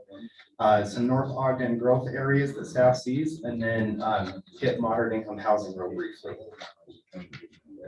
Sir? You're interrupting our meeting. Okay, well, I'll go home and you won't see me again. No, you're always welcome to come back, just trying to keep the meeting in order. Okay, well, I've lived here long enough to know how this place works. Go ahead, Scott. All right, to begin, interesting thing about inheriting an office and then being forced to move from downstairs to upstairs, which has been a great thing, is that you get to clean out an office that wasn't yours. And so one of the things I found was the 1961 comprehensive plan. And that's what's on this presentation here. An image of that plan. It's interesting to see the things that were right and the things that they got, less right, and just kind of the direction of the city over the last 60 years. So a lot of the road and transportation networks were correct. Actually, the top level of development for the most part on the north and east of the mountains is essentially the same and correct. And the things that they valued as far as a commercial core downtown. So it's really interesting to take a look at that. And that brought me to be thinking about this idea of a trade mindset. So it's not about what you lose, it's about what you save. So we have largely developed a really great fabric of high quality single family homes in the community. And we're now looking at providing an additional variety of housing choice. And we have, I think, some, not limited areas left of opportunities, but we need to be really careful with what we have left in the city. And so while we sometimes see the risk of allowing development, might be helpful to see the risks of not allowing greater choices. And some of those risks, as we talked about as a staff, is losing additional control to the state. So via future changes made by the state legislature, we're already seeing some of that, those encroachments coming in on what we can do. Unknown development patterns occurring. We might overlook a responsibility to be inclusive to a wide range of people, and we risk having even greater housing affordability challenges if we don't think about housing choices and opportunities now. So we asked the General Plan Committee this question: what do you love that you want to save? And we had a conversation about this. The answers on the left are what staff had seen that we love and we want to save, and the general plan committee saw many of those same items, but it's things like our access to mountains and nature, our open space, our agriculture that we preserve here in the community. We want to remain conscious of development's impacts, and of course, the historic aspects of the city. From staff standpoint, it was our agricultural views and our open space, hillside sensitive lands, our water resources that are vast, and I think really are iconic to the city. Think the stump, our open canals, the fact that even on that dry, arid looking hillside, you can poke a hole in the ground and water will literally start flowing out of it. And our historic commercial areas, including Kent's and the Cannery. So anything else, anything, this is really an open question, but what are the things about North Ogden that are intrinsic to you that you want to save? Anything that's missing from this list that you'd like me to take down and add to my notes?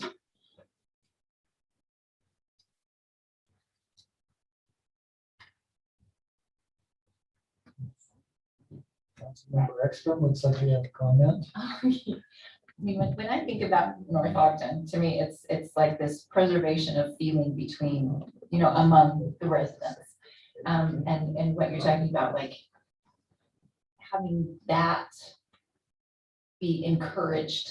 I was looking through some of your kind of clustering where you're putting the housing, and then instead of having people have more, private yards themselves, have more the open space where it encourages residents to come out, and when they're out enjoying, nature or whatever, they're together.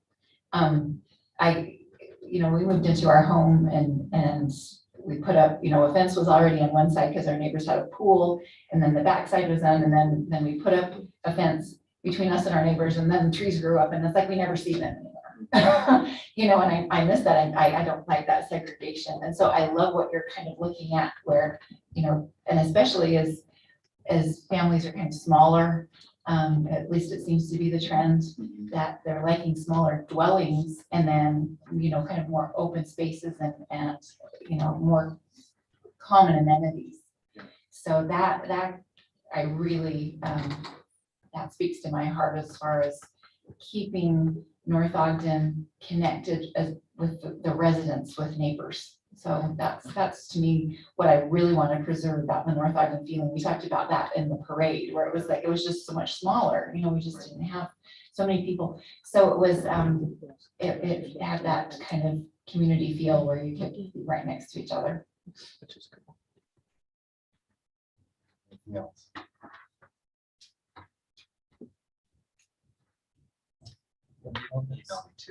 Comments can be taken. We can talk about it too afterwards. I don't see any pressing issues for the council. Okay, so between, as you frame this, you think about the trade mindset, it's about what you can save, not about what you're potentially going to lose. This all comes down to that four-letter word of density, or, what are we doing to accommodate multifamily? And I want to try to eliminate that thought and think more of it in terms of housing choice. How do you afford opportunities for quality housing for everybody, from first starter homes, that could be high quality apartments, townhomes, condominiums, up through the wide variety of single family homes that we have. And then as people want to transition out of those homes on the hill, where are they going to end up to stay in our community? So it's less about density, it's less about moderate income even at this point, or affordable housing. It's really about housing choice. How can we provide a high quality, broad housing choice back in our community? And so there are multiple, but there's three planning techniques that you can do that through, and we'll chat through those right now. So zoning overlays is one of those. Zoning overlay, this is kind of in terms of a transportation zoning overlay, but you can think about it as just one more layer of additional regulation on top of a standard zoning code. So the traditional way that, say, a hillside ordinance is done is you have a standard R110 zoning code that runs up the hill, but after a certain point, there's geologic hazards that require additional studies. That could have been done through an overlay. Our HP1 zone in many ways is exactly that. It's an extension of all of the R110 requirements with the addition of those studies that keep people safe to develop up on the hill. So overlays, whether you put them down a corridor. You could have a Washington Boulevard overlay. You could have Mountain Road overlay. I mean, there's a number of different places in the community that you could do this, but overlays are one of those zoning tools that are functional, viable, used all over the nation and our state, and something to look at here. The next is cluster subdivisions. So these two grainy photos, and I couldn't find any that weren't exact, but already done subdivisions, but they have the same number of doors. So it's the same number of units. The way a cluster subdivision works is you have an underlying zoning code permitting a certain number of dwelling units per acre. You can do those 30 units that are permissible on that 60 acres, but you can put them in nearly any configuration that you want. And some of the benefits of cluster subdivisions is this is actually fewer miles of road than this one here, fewer miles of pipe. You have an opportunity to do larger storm detention in these cases. And every subdivision that you put down, every subdivision that a developer puts in your community, we're writing a check for the future, perpetual permanent maintenance of all of that infrastructure. So being conscious up front about thinking about the width and length of roads that we're putting in the ground, pipes we're putting in the ground, sidewalks we're going to have to maintain, can be really helpful when you think about it up front. But really the benefit of something like this is the ability to preserve intrinsically valuable open spaces that we want to preserve on site, as opposed to just the clear cut everything and lay down the lots. And then the final is, and this is the most complicated, I think, is the transfer of development rights, which on the face of it, this sounds so simple. Property rights are a bundle of sticks.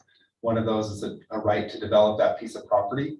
It seems like you should be able to sell just that portion, that developable portion, and give it to somebody else to develop. And the place that always breaks down is less in the selling zone, less in the sending areas. Everybody wants to send it and sell their development rights and keep their areas open perpetually, but it's in the receiving zones. It's those zones that neighbors moved in thinking that they were going to get 5 to 8 dwelling units per acre, and now it's 16 because they're the receiving site for this additional density. So transfer of development rights are complicated. They can be done a number of ways. If we want to explore that, I think that we should think about who the bank is, who's the holder of those rights. There's a number of things to think through there. And I think of clustering as like more of a mini TDR. You take a property that's 10 acres or 20 acres, you limit it to a certain number of acres. And then you can do these clustering where you're really pulling all of the density, you're transferring all the density off of the majority of that and pushing it into one spot that makes the most sense to develop. Any questions on those 3 types of kind of land preservation tools? Okay, so that brings us to what we're talking about on what I'm going to call the core growth opportunities. And maybe it's sort of my love for marketing or naming things that, let somebody wrap their mind around what it is. But looking at this map and from fresh eyes, been at the city working here 2 months now, talking to the general plan committee, I see a few core areas. So one is hillside clustering. We have a lot of available land to develop up on the hillside. We have clustering that we've already seen, and I'll talk about a little bit around the city center. We have some just beautiful areas of agriculture that's still open and pristine. And then we have some spots of our city that we're already seeing mostly multifamily going into. So let's talk about these 4 areas. The first is the hillside clustering. And is it frozen? So the hillside below Ben Lomond Peak is iconic to North Ogden City.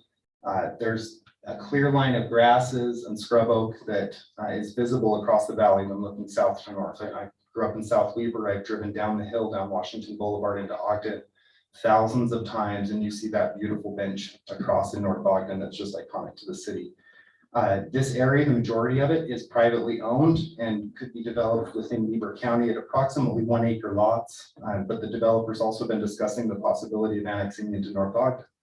So staff proposes one strategy to preserve the best of the existing natural resources would be through the allowance of clustering on the hillside. So again, you have a base zoning, same number of units are permitted up there. They could go into that area in a number of different configurations. And this could be in the form of small lot zoning, multifamily condominiums on the hill, which my guess would be some of the most expensive per dollar per square foot real estate, not only in North Ogden, but probably across this entire area of the valley. And that would permit a more creative approach to how those same number of dwelling units are developed, with kind of a sensitive soft glove approach to some of those natural or difficult to develop areas. When you talk about the same number of units, you're talking about 600? It's- When you say talking about the same number of Yeah, units, that's- what's the definition? Right, that's broadly. So I haven't applied because they haven't asked for annexation. And so we don't have a requested zone that they're applying to. Right now, that would be 1 acre, it's like 300 units, say in the county. So if they came in under the same zoning that's permissible by the county, it's 300. If they come in at half acre zoning, it's 600 units. So it depends on what ordinance they come in under that would permit that base density, which is of course through annexation and decision by the council to apply that base zone. Okay, so just something, this is actually a 1962 photo of Ben Lomond that I thought was interesting from the golf course, just because it's within the same year that I found that first comprehensive plan, and it's just a beautiful photo that shows very, very little development on the hillside. You're getting some out here from Pleasantview, but there's still a lot of this that's currently open.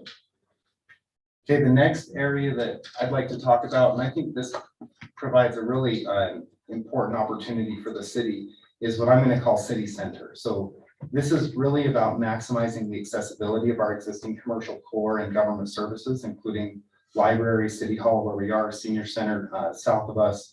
This area is the one spot in North Ogden that's planned for future transit improvements. It has additional sidewalk improvements, bike, walk, pedestrian improvements along Washington Boulevard, streetscape standards, and it's currently developed with a mix of uses. So you have kind of long-standing multifamily housing, you have small lot development, and new multifamily, all wrapped around this area that's walkable to services and transit. So from a strictly urban planning, city planning standpoint, an area with a buffer of maybe a 10 to 15 minute walk shed around this core right here makes a lot of sense to increase density, I'll just say it, but housing choice, to do infill developments, to pull down potentially undervalued single family structures and allow those structures to go up with some more units, because it's going to provide the best opportunity for those folks to get to more jobs, to more services, lower costs. And the next slide is technical. I don't have all the time to go into it, but this is a measure of access to opportunities from Wasatch Front Regional Council. And the key takeaway is just essentially that housing costs are really a function of two things. It's housing and transportation. It's ability to get to jobs and services as a function of what your house costs. So if you live in a really urban core, your housing costs might be really high, but you can get to a lot of jobs really easily walking or taking transit. In the darker areas of the map for this spot, because of the transit lines and accessibility, are areas that have higher than average for this area of Weber County access to jobs by transit. And so they're just inherently areas that make sense to put additional households and rooftops into from strictly an access standpoint. The next core area would be agricultural protection. This is looking just past an area that's in Weber County and into Barker Farms. You can do agricultural protection a handful of ways, but I think the most visible way to do that is through clustering. This is a general plan page out of Layton City. What they did is they created an agricultural heritage overlay zone. And these open spaces here would be preserved in perpetuity through an HOA or other conservation easement that allows the farming to continue. And again, same total number of units of density per acre on that piece of property, but you preserve that inherent agricultural area. I think that would be really beneficial for the city. And we talked about a few different products. You could do courtyard cottages. It comes down to then what the design of the structures that you permit on there are. But the ability to have a landowner get value out of their land, but also preserve the ability for it to be farmed in the future. And then the final opportunity that the city sees is this community gateway. Community Gateway is kind of everything 1700 south and west of Washington Boulevard. That includes the cannery, it picks up Kurtz, you've got some historic commercial down there that maybe some mixed use could happen in. But this southern portion it's currently being developed with multifamily housing developments. And it represents an opportunity of connecting to vital services, transportation choices, maximizing existing infrastructure that already exists here. And through quality design, you can really do a nice gateway to your community, creating a vibrant district that provides commercial areas as well as housing options for current and future residents. And just the last thing before we briefly touch on moderate income housing is just that these areas, they might feel like areas of change, but the nice part about it is that it preserves that fabric of the remainder of the community and whatever, what people love and what they expect about North Ogden. It's not vast changes. It's not your neighborhood's going to change and turn over to multifamily. It's kind of pinpointed and the scalpel approach instead of the hammer approach to how you want to fit in the future residents that we have in North Ogden and really make sure that everybody from their first house to their last house can live in the community that they love and value today. So that's all on my 4 pieces there. Moderate income housing is a requirement annually to update our moderate income housing plan and do a report back to Department of Workforce Services.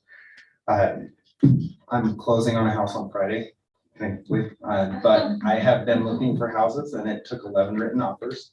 So I looked at a lot of homes in North Ogden and lived on Utah real estate after hours for weeks and weeks. So I did a little calculation, and this is old now, but I checked it today. I've got one updated number to show you, but moderate income housing is housing that's 80, 50, or 30% of the median family income. To make things simple and to kind of take them to our employees, what I did is I took the median income for a North Ogden resident and for Weber County. So we're a little higher than the median income for the county as a whole, $33,371. And then I looked on Utah real estate back on June 23rd, and there were 13 listings, and I wanted to see who, how much money does that buy you in North Ogden today? So of those 13 active listings, there's 17 today, and the changes is that there's 6 in this category and 6 in this category, but there were 4 listings between 355,000 to 389,000. The new ones that are out there are some townhomes, from Prominence Point. 4 listings at 625 to 725, 29, 4 listings 759 to 915, and then a really beautiful $1.1 million home that I clicked into and then clicked out of immediately. That's what you're closing on? It was great. I loved it. So doing your basic income needed by your mortgage calculators. And this is assuming a 20% down payment, and then the payment amount, the mortgage amounts don't include your taxes or any other HOA assessments in them. For a home price of 355 to 389.9, the income needed is 52.2 to 58.1. Just to date, you have to, and on top of that, you have to have $180,000 in cash to put down. And so, $70,000 in cash to put down. I took a few of our employees here in the city, just the base salaries and what it takes to get up into this range. An administrative assistant is making between 28 to 35. Public works stormwater begins at 30 to 41, and after 5 years of experience or getting certifications, you can get into that $50,000 range. And our police officers are somewhere between 40 and 57. So with a little bit of time and effort put into working for the city, and if you're a single income earner, you might luck into getting one of the 4 houses that are available in North Ogden right now. So housing affordability it's just really beyond this idea of multifamily versus single family anymore. It's our market has marched away to the point that many of the homes that we've all lived in, and the home that I sold before I went out of state, I couldn't afford to rebuy today, and I could 4 years ago, and I could 6 years ago, but today you can't replace what you have for the same amount of money, and it's just staggering. So I think that this, coupled with if the city's really proactive on what are we going to do to provide a wide variety of housing choices, might help stave off some of the legislative onslaught coming of local, repealing or pulling back some of that local government control on what we can and can't do. Because I think that I think it's coming. I think that more drastic measures, things like inclusionary zoning, where it requires a certain number of units to be affordable, are going to become the norm for the state as opposed to options for us to take on. So. Any questions? It's kind of a lot. It's like this, and then it's a little downer, but it's just housing affordability is a real issue that we're grappling with right now. But I just wanted to get your kind of like a thumb in the air feel of this direction and make sure that the General Plan Advisory Committee, that staff isn't stepping out and leading beyond what the city council's thoughts or ideas are, and get your opinions. And I know that's a lot to take in right now, so feel free to email me, email John, chat with Councilmember Barker, and make sure that we're all heading in the right direction so that when the general plan does get in front of you, it's a document that's supported. So let me see if we have any comments from the council. Councilman Swanson? I just have one. Has there been any talk about purchase and preservation of land? I think it was Park City just a couple of years ago, right? They did a huge city bond to purchase 120 acres of prime land right there near downtown. To hold it in open space in perpetuity. Open space in perpetuity. Yeah, you can certainly do that. If you guys want to, that's one place you can put your money and hold it in open space. That's the best way to guarantee the land doesn't get developed, is to own it. So you have, models like that, if you go to the extreme, are Boulder, or you've got, the urban growth boundaries in Multnomah County, Portland area, and what they typically have the effect of is it drives values up because they see there's a scarcity. If you're going to preserve this ring of open space around the city or the hillsides, then it's really going to increase the value of that land that is developable and available. And that happens. We have a really highly valued, high quality community. So I think our values will continue to stay high regardless. Councilman Barker, we've asked you to take on this as one of your assignments. Do you have any comments for this evening? Not many. Scott does a lot better job explaining planning than I do. I think a lot of what we're trying to work on is how do we protect our city? I like the 4 core growth areas, the hillsides, the agriculture, and city center. How do we protect them and make them grow most effectively? So I think we're headed that way. Okay, any other comments? Scott, thanks for your great work and your staff's work on this. Gives us a lot to digest and think about. And we know you're available to help us gain further understanding. So thank you to you and your team. All right, we'll move on to item number 10. We're going to ask Dave Espinosa, who's our Public Works Director, to talk to us about a discussion on recycling and garbage and many things of that nature. So Dave? So council, about a year ago, we decided to stop the recycling program. At the time, we were we were about $90 per ton to recycle, and we were right around the $40 per ton for garbage. So it wasn't an easy decision, but it was something that we had talked about, that a lot of the recycling was getting taken to the transfer station anyways, because a lot of it we were finding was garbage. In that year, we've renewed our contract with Republic. We've lowered our rate. A lot of that's because we are only doing garbage right now. And along with my staff report, did you get the other one, Joe? The spreadsheet? Yeah. Yes. So I put a spreadsheet together to give you guys an idea of kind of the different options of where we're at today. If we stay with garbage, just strictly garbage, with having the black can and the blue can every other week. We're looking at between $65,000 and $75,000 a month to haul that garbage, to take it to the transfer station, to dispose of all that. To go to recycling, we're about $10,000 in addition to that a month. Most of that is in hauling costs. Right now, Republic can have one driver come pick up your blue can, pick up your black can, because it's all going to the same place right now. If we decide to go to recycling, now we have to have one driver picking up your black can, one hauler picking up your blue can, hauling it to recycled earth. That's the other big part of this, is recycled earth is the only option around here now.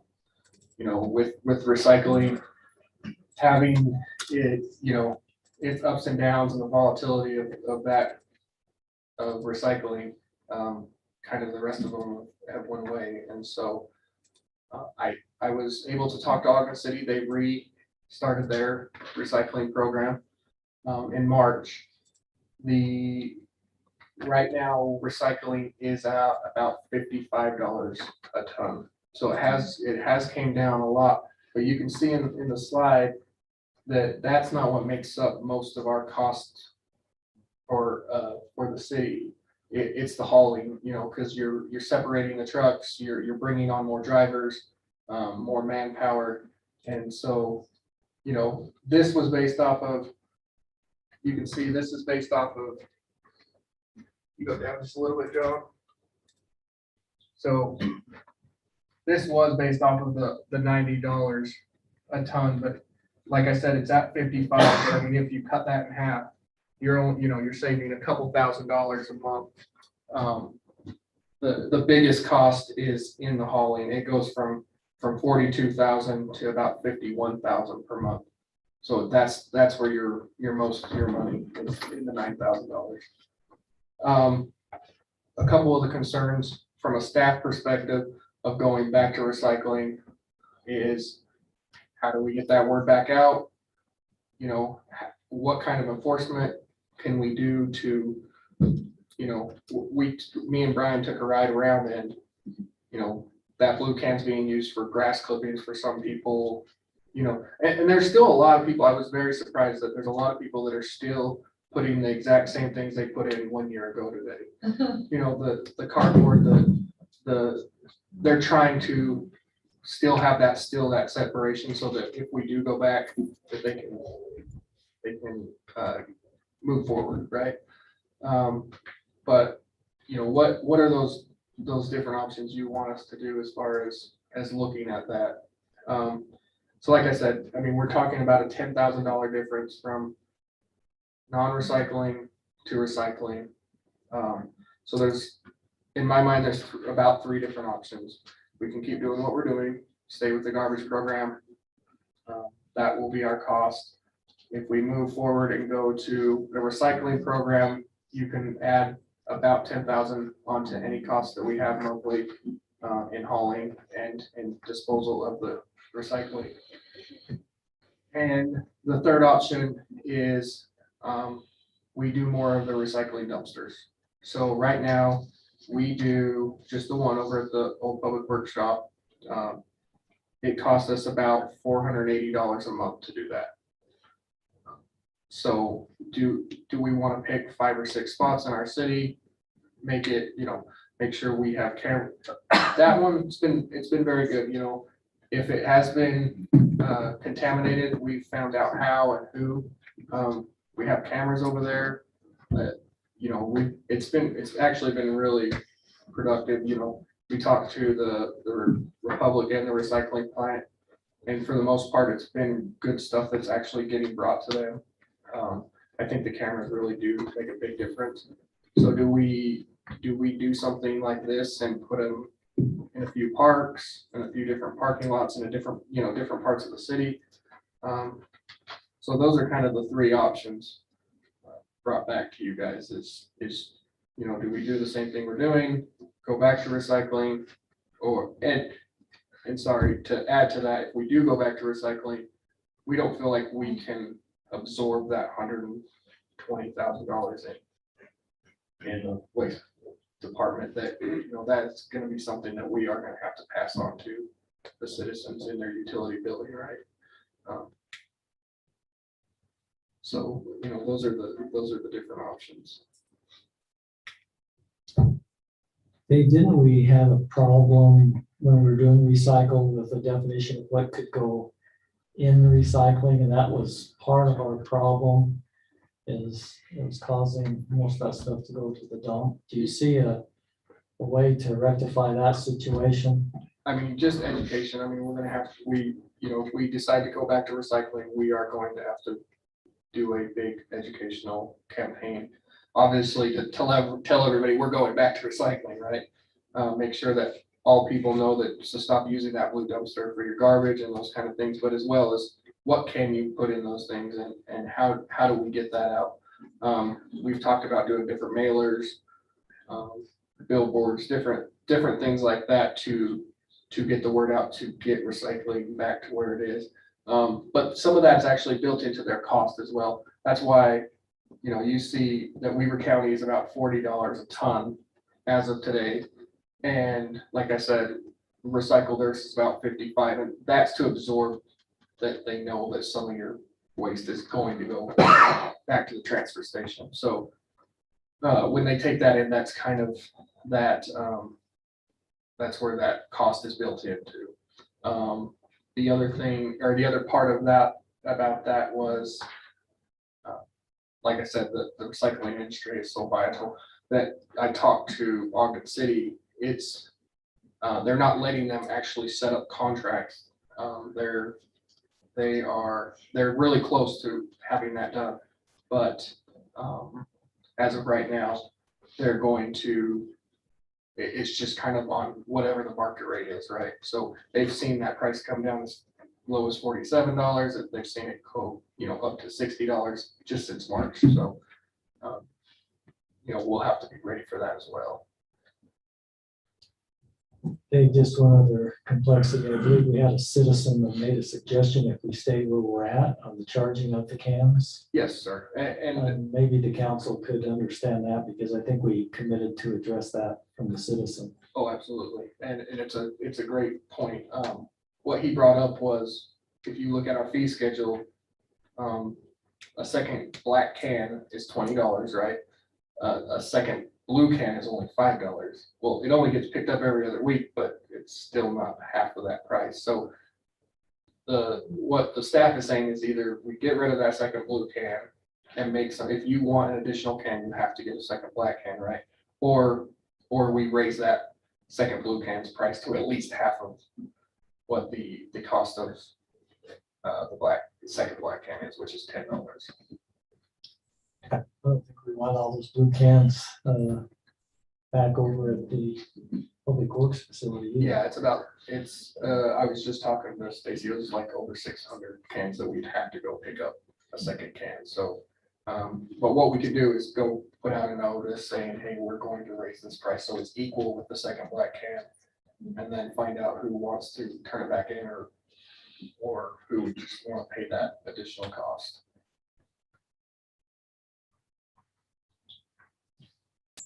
Council, any discussion, any questions, comments? Mayor, I have a question. Councilman Stephanie. Dave, how well used are those big, large dumpsters for recycling? I mean, they're always full, so, but I don't know if it's the same people, I don't know. They are always full though, so we started with going 1 day a week, getting picked up. We went to 2 days a week, and now we are at 3 days a week, where that recycling can gets picked up. So, I mean, it is being used. I could see a use for it, in multiple different areas. I think it would be used even more if they didn't have to go behind Lee's, go to the old public workshop. It would be nice to have it in different neighborhoods as well, if that's an option. So how many dumpsters do we have over there? We just have one right now. Just one. I think it's picked up 3 times a week. David, they got their issues resolved. I believe the reason Ogden City went away from recycling group is because they were in violation of the ordinances, and so Ogden City pulled away from them. Actually, someone closed them down for a while, didn't they? Yeah, and so, I mean, I know that yeah, like I said, they went back to them and they went back to recycle there, so I mean, obviously, I think they've worked out whatever issues they've had. I didn't get into those details.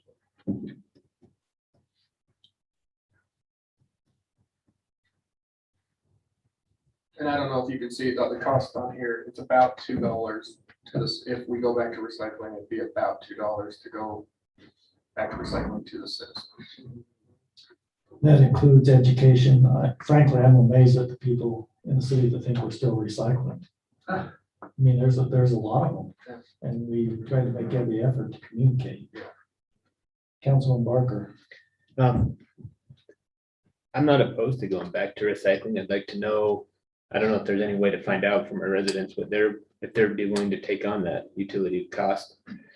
Or a fourth option, let people opt into recycling if they do want to pay it. But then you're going to be collecting a lot of blue cans.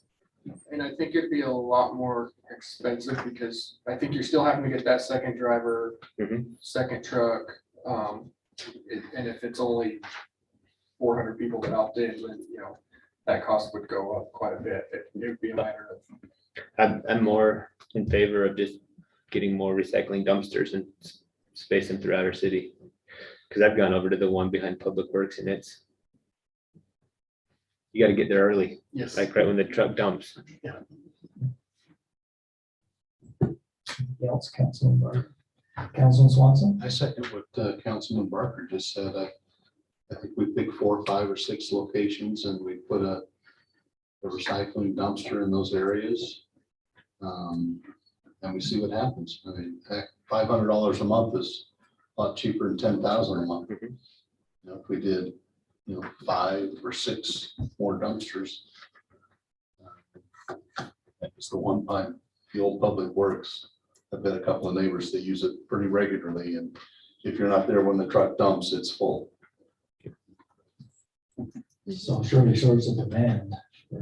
Yeah. Councilmember Ekstrom. I like the additional dumpster idea as well. One of the things that it does is it kind of self-selects those that are really concerned about recycling, right? They're going to be careful about what goes in there. So I think if we can get more of them available, I think we have to do less education about what goes in there. You know, we can put up a big sign. I mean, if we were to go back to it, I would have a little placard or something that went on top of each of those blue dumpsters. It's like, stop, this is the only thing that can go in there. And for me, I have so much recycling anyway. I've just kept in the habit of only recycling stuff goes in that blue can, and we fill it up about every other week. So there are certainly, but now that I know garbage can go in there and I know it's going to the garbage, it's nice to have that extra space. But yeah, I think that is the really good first step. And then we can kind of see what, just as you said, the volatility of the recycling industry, maybe we can see it kind of, over time. I think it's a good way to kind of dip our toes back into the recycling and, and supporting it in the community, because I know there are a lot of people that it's really important to, including myself.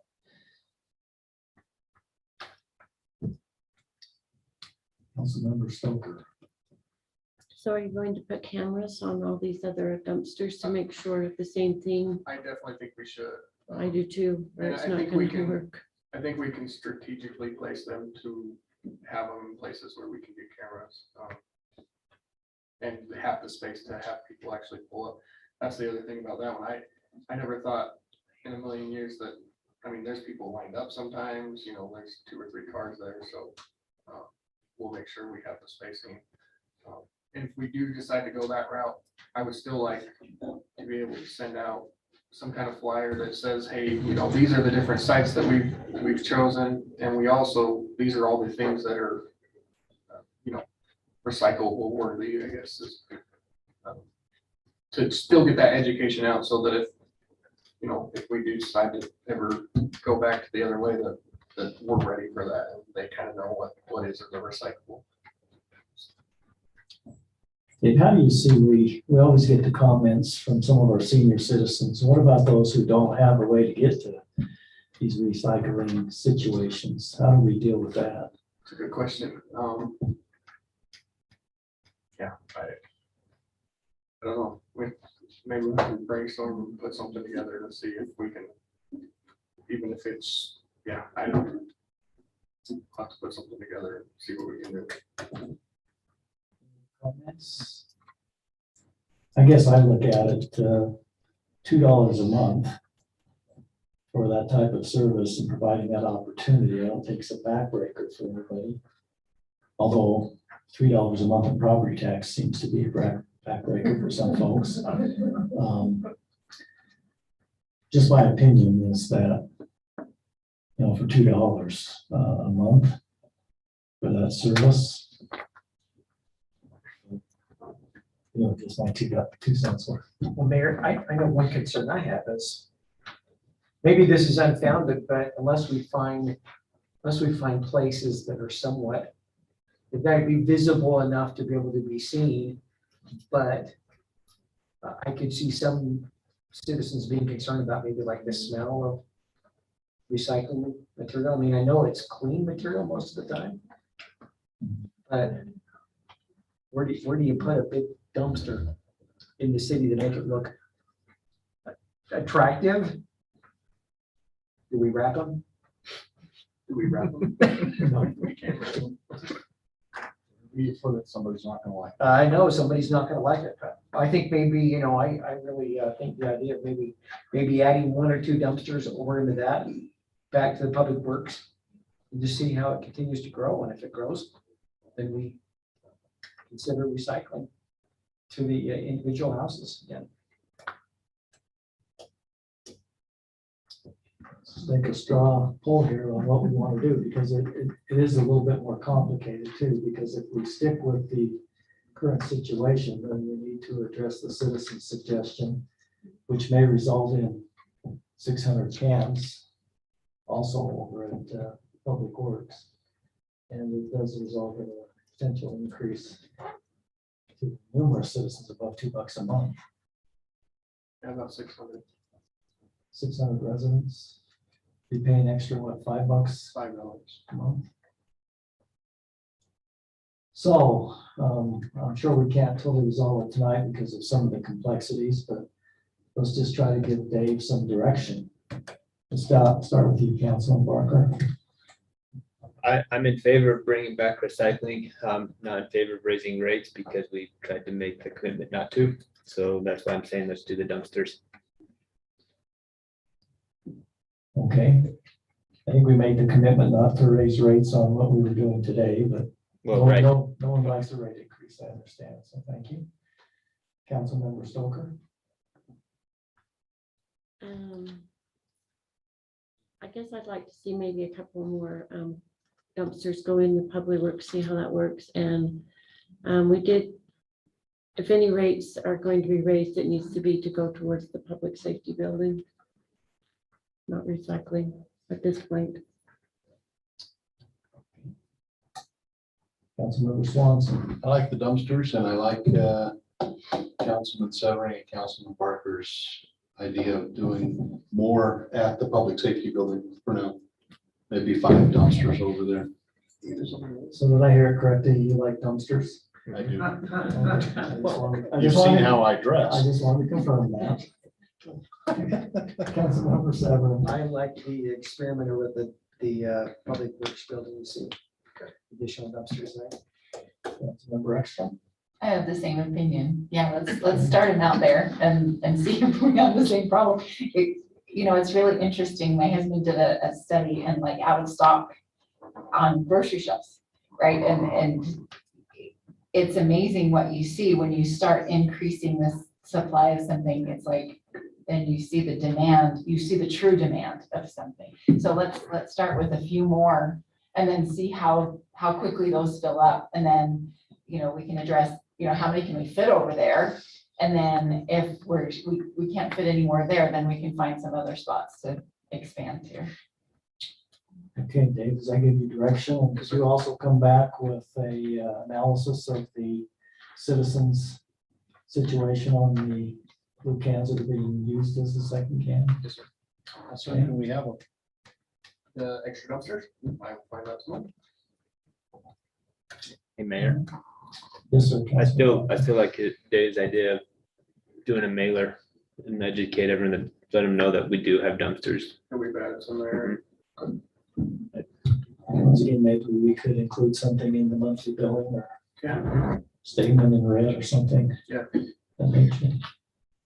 Okay, good idea, Councilman Walker. Thanks, Dave. Please work on that. All right, let's move on to item number 11. This will be presented by John Collar, City Manager and Attorney.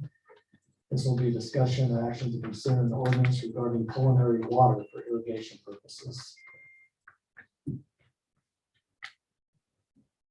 Thank you, Mayor. So, as you just mentioned, this is the culinary water ordinance that was put together in talking with a few other communities about the way they handle their usage of culinary water during times of drought.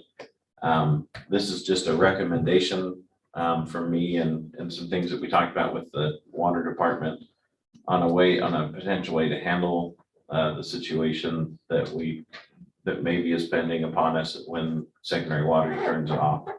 In fact, I think the expectation is secondary water will be turned off, and we expect residents to supplement their secondary water with culinary water. And we wanted to understand what the impact that would have on the system, as well as what potential penalties or guidance the council would like to give. This ordinance is a little bit more impactful than the current situation. And what I mean by that is it's actually written so that the mayor, if there's a situation, could issue an emergency declaration, which then the council would ratify, amend, or overturn at the next council meeting. And the reason it includes that is if there's a situation like a water line break, a major pump failure or something like that, it would allow the mayor to react immediately with the advice from the water department and basically get the culinary water system squared away. In the ordinance, there's a few cleanup things that were included in the language, but the majority of the ordinance is down. This version has lost all of our numbering. Yeah, so I apologize. We ended up, this computer got scrubbed clean by our IT guys, and we didn't get the office software put back on before council meeting. So this is on WordPad. But this, let me pull up the packet because I think it's helpful for the council and those in attendance to see the red and the cross hatching or the crossing out that occurs. All right, let me just make sure I'm sharing it over to the Zoom feed as well. So the first change in the ordinance eliminates this cross connection controlled. The idea being that we should not allow for cross connections at all. That, for those who aren't aware, cross connection is when a secondary line and a culinary line are tied together so that people could use or switch between the two. The problem with those is if those valves fail, they can push secondary water into the culinary system. Our meters are not one-way meters. And one of the communities I talked to, where I talked with their insurance agent, they actually had someone who had their water shut off. So they hooked their hose bib outside to their secondary hose bib so they could shower and things, and ended up pushing water back into the culinary system and contaminating several of their neighboring homes. So the idea is that the idea behind this one is there's no controlled connection that we would allow because we don't need to operate the two systems simultaneously or in conjunction with each other, if that makes sense. The majority of the language is tied to this emergency declaration.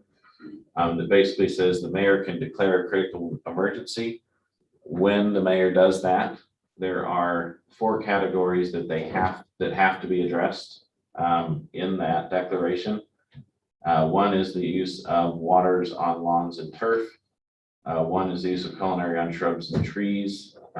Since this has gone out, I added some language about flowering plants and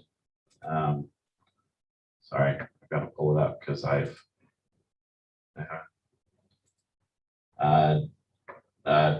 flowering plants included in there, and then the language related to livestock that was mentioned earlier. The purpose behind the reference to livestock is not to prohibit the use on livestock, but to force the mayor, when they make the direct declaration, to address whether water can be used on livestock. And later on, the declaration that's been written includes the use of water for livestock because of the expectation of maintaining the life of my goats. I mean, that's not why we wrote it, but it's correct that livestock need water, and if secondaries not available, then depending on the emergency, the mayor would be able to make an initial decision, and then the council would hopefully at that point, at the next council meeting, have enough information to make another decision or go with the initial decision that was recommended. And then the last thing is the use of culinary for washing clothes, showering, bathing, and those other non-life sustaining needs. The main focus of this ordinance is the focus on potable use for drinking and sustaining life. And so I think of if North Ogden had a major earthquake, there might be a need to say culinary can only be used to drink and cook food. And that's kind of the reason why we've categorized. The expectation is that if there's water available, we will always be providing it for drinking and food preparation to sustain life, but that we might need to impose the restrictions to limit those other things in a way that allows us to keep our water resources on as long as they can. One of our emergency plans, for example, includes the idea that if there's a significant natural disaster in North Ogden, one of the first things that will happen is the water tanks will be turned off so that if there's a break, we don't lose all of our water source, because we run a risk of losing our pumping and other systems that could refill those tanks. And the idea is to preserve and protect. Water is one of the most critical things that's needed in a natural disaster. So anyways, and one thing I didn't mention in the staff report is that this ordinance technically expands the powers of the mayor. And so, I know, you can see his eyes get really big. I didn't tell him this either. But so in theory, if the council would like to pass this ordinance or a version of it tonight, we'd actually be, the mayor would be required to vote. And the way that it would go is either a majority of the council with the mayor's vote to pass the ordinance, or a unanimous council with the mayor voting the opposite direction. Those are the two ways that the ordinance could pass. Or, well, I guess third way is everyone could be on the same page and vote together. But I think the area that's probably the biggest room for discussion for the council is the penalty. The way this is designed is on the first instance that where we find someone using culinary in a way that wasn't approved under the emergency declaration, they get a warning. Second time, they get a fine of $100 and have their water turned off. It would be turned back on when the fine was paid. The second time, they would have their water turned off and it'd be a $200 fine, and it would be disconnected until paid. And the fourth time, they'd get a Class B misdemeanor, have their water turned off, and that fee would be set by the judge. But more importantly, they wouldn't get their water turned back on until the judge set that fee. So there would be some delay in that approach. That's probably the harshest part of this, but at the same time, if you're on your fourth time, that's pretty significant. As it was identified earlier, many residents have invested significant amounts of money in their landscaping. And that's obviously something that the council's going to have to weigh, is the expectation for the investment and what people might be willing to pay to keep that To put that into perspective, Jason Rainey, our water supervisor is here, who can answer some questions about the capabilities of our current system, our current culinary system, and maybe some recommendations tied to what should be approved or allowed for watering at this time or culinary water usage. The current emergency proclamation or declaration actually does allow for the use of water on shrubs, trees, flowers, and other things like that. But it does prohibit the use on turf. The idea being that the majority of the, I don't want to say the majority of investment, but the emphasis would be on saving trees and shrubs that most likely will be less drought tolerant than grass could be.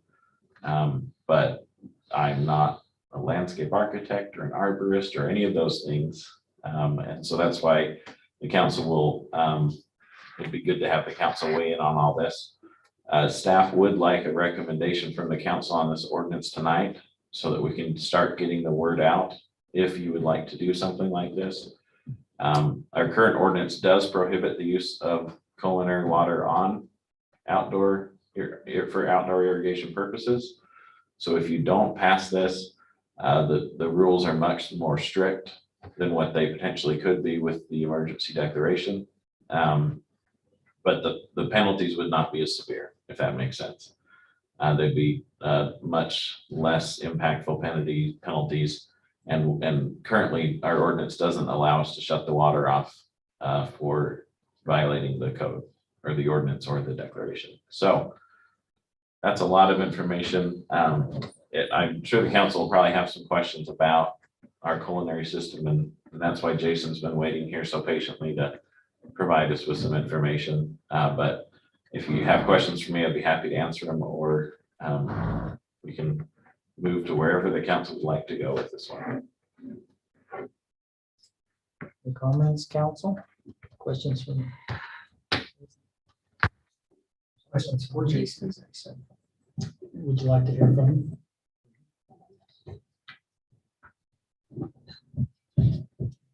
Jason, I think this would be good to address Mr. Sanders' comments on water and maybe some of the unused wells we have, and a lot of variables I know on how those aquifers recharge, but maybe just some information too.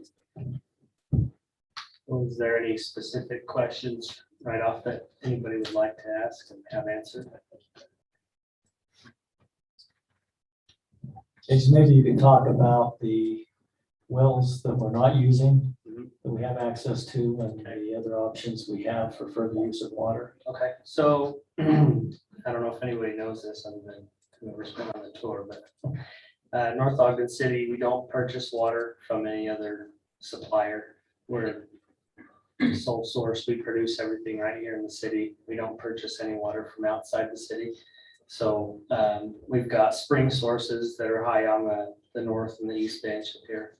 And with our drought that we're in, our recharge on the springs wasn't great from last year. We've seen about a 60% of normal production, and that was at the high point to what it is today as well. So it's just kind of running about 60% of where it was a year ago and years prior to that. So that in turn has had us turning on our well pumps daily. Normally we would turn those well pumps off in April and all of May through the summers. And so a lot of times the ground is just recharging with the spring runoff is going down the channels, but our well pumps are off and the aquifer is not being used. And so the water in the surrounding valleys is just filling up the aquifer.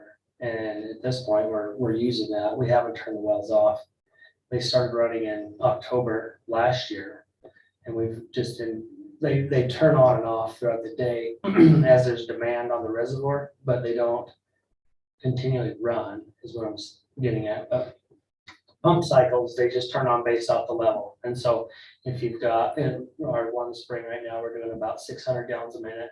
And there's about 800 gallons a minute leaving that site all the time. So you gotta make up the difference. And so we turn on a well pump, and we push the water back up there to hold that up there for the fire protection and the pressure in the systems. And so that's kind of how we operate today.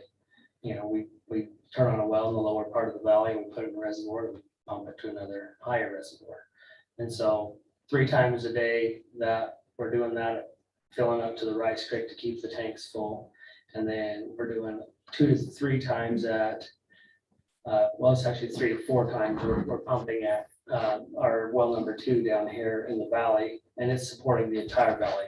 So we've got some gravity valves that we lock out so we don't fill from everything up above. So everything up above is just going to the demand that's there. We're not sending water to the lower reservoirs from the upper ones, you know, we're just locked them out. So they're just basically the inlet valves from the spring systems aren't opening. So everything that's filling is off of a well or a booster station. So we have 2 active wells that are running daily. We have 1 Lakeview Heights well that's running every 3 days. And Dave and I, we just talked about that yesterday. We actually took it offline for the week to see what the level would recover to. We've been drawing that down. It's down about 17 feet from what it was back in the springtime this year. So we're wanting to see how that's a bedrock aquifer. We're wanting to see how that recovers. So if we draw that level down in that bedrock aquifer, it's more of a confined aquifer. There's not a source like in the valley does. So the valley has the confined aquifers, which is the valley aquifer, and that can recharge from other places, you know, but for the most part, we're not pulling water out of that bedrock aquifer this week. We just want to see what the recovery is. So we have an additional well that's equipped and it can run anytime. We use it as a backup mostly. So we've got 2 provisional wells. One's screened and cased, it's ready to be equipped, and then we've got another one that's approved. We just have to finish some casing and equip it with a bone. So moving forward, we have multiple points of diversion down here in the valley. There's a few up that aren't in the valley, but they're potential sites. And if you needed another site, we could use the backup well at well 3, which is by the old shops there. That's kind of our backup. You know, if our other one goes down, if it needs repairs or something, you know, but that's kind of how we're operating today. Member Ekstrom, do you have a question? We still want to have questions. So Dave, last month you gave us kind of a schedule about are we about on that schedule like you kind of thought through and predicted? We haven't fell too far up of where, it's kind of what me and you had talked about as far as water loss. Yeah, so we're about the exact same, or kind of where we were projecting we were gonna lose. We're seeing the most, like Jason said, in our springs. That's the biggest loss that we're seeing. Yeah, so we've got all that spring water that's available early in the year, and it would basically turn the wells off. It's just how the control system works, you know, but as it drops down, the reservoir level drops, and then it notifies us and says, hey, you either gonna turn on the pump or, you know, you're gonna run out of water, basically. And so that's what we did. We ended up locking out the gravity valves, and we've been pumping, and we haven't really stopped with the well pumping systems. You know, they'll cycle on and off throughout the day, but normally they'll just turn off. Last year we turned them off, and in I want to say it was May. We didn't turn them back on. We turned one on in September, and then the other one came back online in December. So What's our power usage on that? Are we going through a lot of power on them? Are they?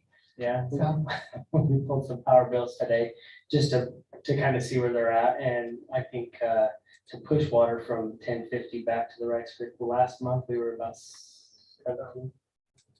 No, well, total it was about 6,000 with all. 6,000 for all the sites, but that one site that supports the majority of it, we spent 1,600 last month, about $1,600 last month, just on pumping for one site. So okay, so then when Pineview, hopefully they can purchase some water rights from Weaver Basin, and we get clear until September 1st, because I think if we only get to August 1st, we're gonna see a lot of culinary water. I mean, that's like prime gardening season. I've got garden boxes. I don't want to lose my yield, right? That's what my family eats during the winter. So, and not that it's tons and tons of water, but, I know people have food that they're growing.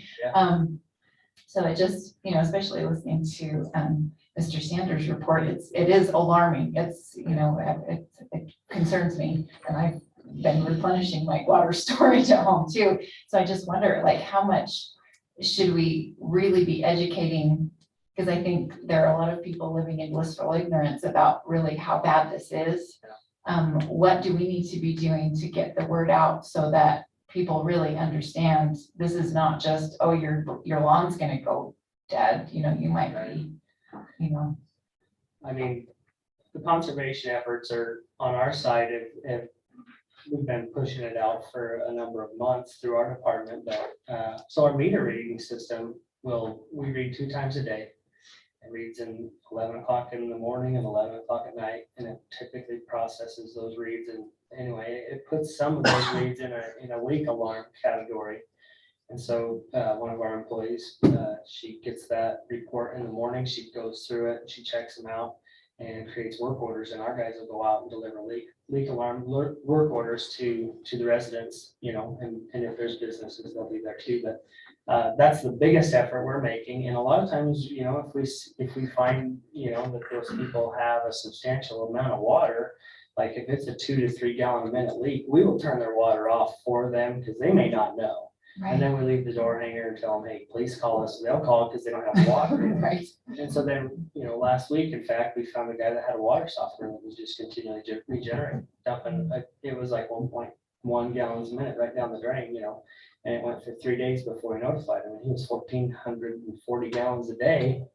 So that was over 3 days. That's just one customer, and so that program works really well to notify people, but that's just on leak alarms. And then if it's high use, that's not really a leak alarm, that's trending on a leak alarm, then we have to just go check the high usages. And so that's a whole nother step beyond doing, leak alarms. And so the software is there for us to see people using excessive amounts of water. If they just turn on the hose and leave it on the front yard, I've been on those before. In the last 3 weeks, there's a house that we drove up on and it was running on the front yard, and so I anticipate that happening a lot. And that was when we had Pineview water turned on, and so I don't know, this is kind of a discussion we wanted to have some direction from you guys on what you want to do and how you want to go about, the enforcement of things. But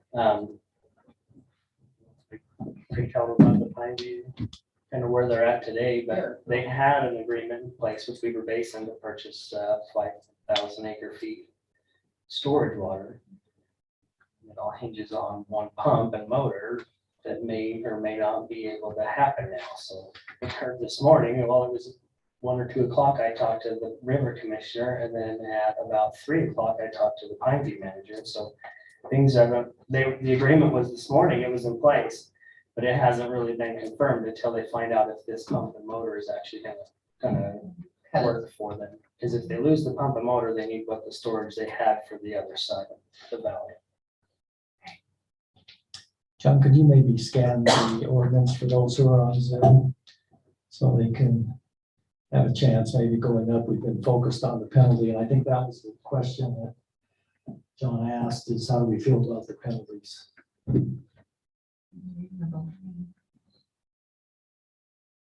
Councilman Swanson? I don't think we should have a warning. It's been in our ordinance for decades that you can't use culinary on your landscaping. It's nothing new. If anything, we're making it easier on residents by allowing some use of culinary on critical plants like trees and things like that that could be catastrophic in their loss. I don't believe we have a warning. I think it's a pretty well-known fact in the city. And of course, not everybody knows everything, but it's pretty well known in the city that culinary is not used for yard irrigation purposes. And with the allowances that would be made by the mayor and ratified by the council, I think we're being generous with a very finite resource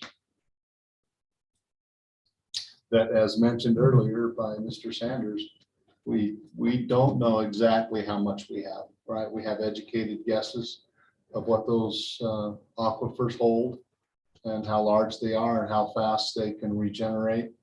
Reality is, we just don't know how much is down there. And if we get to this point, we've got to be careful. And I think we have to be in business. I know in my discussions with Jason, and just so Mr. Sanders knows the group has made a calculation based upon what we know today. Do we have enough water to handle build out of the city? And that's based upon the fact that we don't have these type of droughts ongoing for a long period of time. And it would seem like to me that since there's so many unknowns, we ought to do all we can while we have the best knowledge to conserve as much water as we can. We do live in a desert. So, Dave, did you have? I was just something gonna to add? mention some of the education ideas that we're thinking of. We were waiting to find out, kind of get a decision from you guys, as well as trying to get a clear date from Pine View.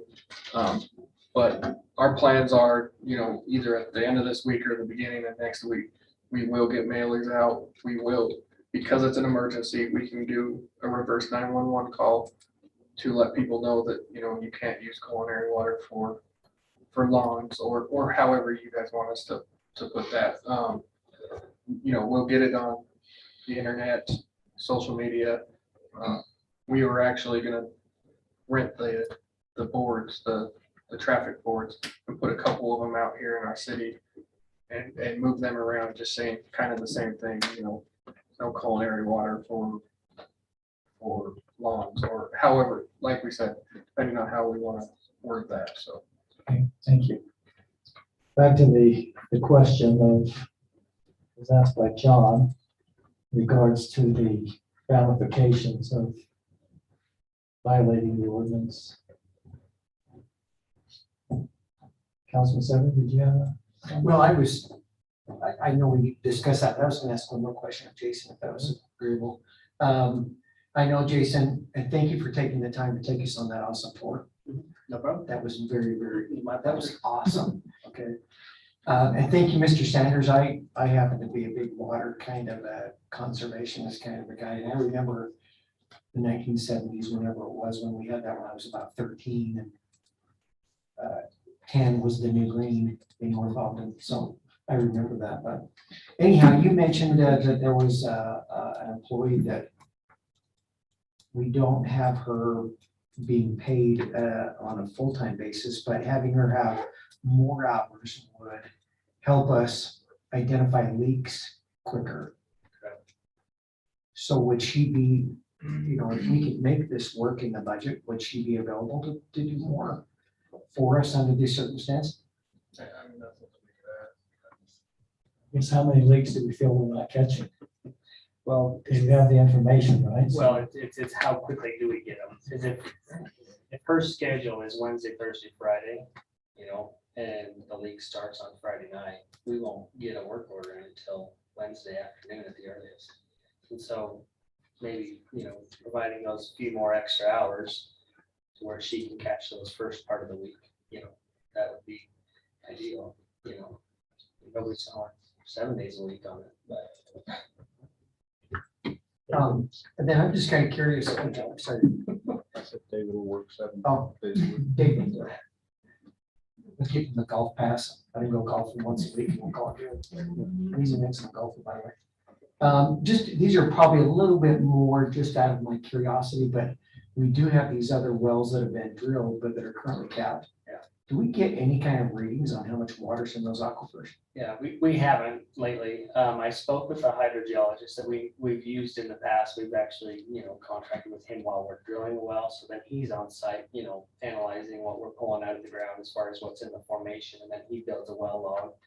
I talked to him yesterday. He's gonna have one of his employees in the area next week. So it was kind of a question I posed to him was let's open those up and check the static level and see where it's at today versus the last time we addressed it and left it. Because the Mountain Road well was the one that he would would have been part of the drilling, and then we have the canyon well as well, so he's And got. then, like, for example, the one at the top of 1050. And so when we drilled that well, he was, I guess, you know, lack of a better term, he wasn't part of the staff, but I mean, he was contracted with us to design the well as the material was coming out. They were analyzing the materials. They were building a log, so we knew how to build the well as we installed the casings, so. And I know that you probably could give us an exact cost, but let's just say that the well at the top of 1050 was producing. What would it cost us to get that up and functioning so that we could actually use that? Putting in a pump station, putting in the building. Yeah, I mean, What would we be looking at for you had a cost? pitless adapter and that doesn't require like a full building, but you could drop a submersible pump in there and turn it on, you know, but you'd have to have some disinfection with it. So it's kind of hard to know, but like if we rebuilt the same building we built at Lakeview Heights, we'd probably be looking about $400,000 to do that. Yeah, thank you. And then since I'm already speaking, maybe I'll address the penalty. I may be a little less. Feel free. Well, thank you, Mayor. I appreciate that. I just figured since I had the mic. I may be I'm a little bit, we need to make sure everybody knows, and I do think that there's a lot to do. But I think maybe a warning, and then I would come back with a heavier financial impact. Okay. So to go along with that, if I might, Please. I've spoke with Ogden City's utility manager and the Bona Vista management as well. And their thought behind it was well, Bona Vista is in the same kind of boat. They don't supply a lot of irrigation customers, but they still do. You know, we're fortunate. We only have 16 customers that use the city water for Culinary because there's no other option for them. But they've gone to, you know, if they can check their averages and see as long as those homes are still using, say it's 6,000-7,000 gallons on their normal domestic use in the home, as long as they don't, you know, exceed that, they're gonna leave the rate alone. But if they go into the next tier, say if they see that the Pine View's turned off on August 1st, and the second week of August, they're already used up to their 6,000 gallons already, you know, and then they're gonna be weekly increasing using the city water or, you know, whatever source is there, you know, their rate's gonna increase on a emergency drought rate. Of course, in our 1,000 case, gallons. Jason, I don't know what the average use is, but if the average use in our city is 2,000, they don't get any penalty until they go to 6,000. Right. That puts a lot of pressure on our water usage. It does, yeah. And then, as I recall on our tour, you mentioned that the city also has 4 or 5 other identified locations to drill wells as Yes. needed. Yeah. But they're very expensive, as I recall. Yeah, to and drill. we probably couldn't hire a driller and get them here within 2 years, from what I was told yesterday. Every driller is contracted drilling somewhere and have multiple contracts stacked up behind them, so.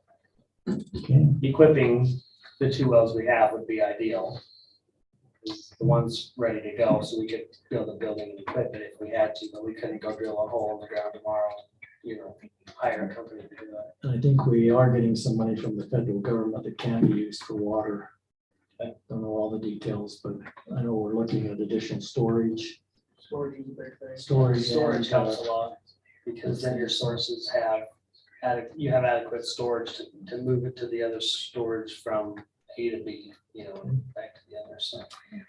Jason, you seem to be suggesting then that we, because I think we're talking about a penalty for violation, and you're talking about adding an additional cost if you exceed a domestic 6,000. Yeah. So a combination of both. So, yeah, well, it'd be up to you guys, but my suggestion would be if that second tier is, you know, if you can, so the software we bill with, Cassell says, you know, you use 7,000-8,000 gallons on average, you know, and if you're already into 7,000-8,000 gallons in the first week of the billing cycle, you know, they're using the water somewhere, it's probably in the yard, you know, and so then you're gonna charge them in the rate, you know, the rate can increase on that drought, you know, as part of this declaration, you know. I know that's the plan that Bona Vista and Ogden City has is, you know, they're gonna use it, they're gonna pay a really, really premium for it to get it done, you know. Okay. We don't want them using it for one, because it's just a big burden on our system, so. And we typically produced, on Sunday, we produced 1.7 million gallons of water, you know, and our highest peak days coming in the end of this month. Last year and the year prior, it was the end of July, it's 2.2 million gallons is what we produce in one day. And that's with a spring that's only producing about 700,000 right now, so we got to make up the difference with wells and pumping, so. Councilman Stoker, in regards to the fines, what's your take? I think we should go with both suggestions. If they go above their tier, it should be, they should pay for it and be penalized to discourage them not to. And also, I don't know that they should get a warning. If we're putting the information out there, they should know they can't do that. And I did go with Jason and look at those wells. I mean, it was really amazing to see what they should be doing and how much water actually is not coming out of those. Yeah. I mean, it was very eye-opening for me. So I, for one, have really been conscious of how much water that I am using in my house. Yeah. Because it was a real education to me. Councilman Barker. I agree, we should do both. I like the tiered and the shut off water with a fine. What about the warning? Sometimes people don't know everything. I'm okay giving them a warning once. But Any other comments, Councilman Swanson? My only concern about the tiered rate, I think, yeah, they ought to pay for it. We have plenty of people in the city that'll just pay it, right? We could triple, we could quadruple the rates. And it'll mean nothing to their pocketbooks. But that green lawn that they want in the front yard means everything. And from a pocketbook standpoint, they'll just keep burning through the water. It doesn't matter what we charge for them. You know, you look at speed limits and everything else, right?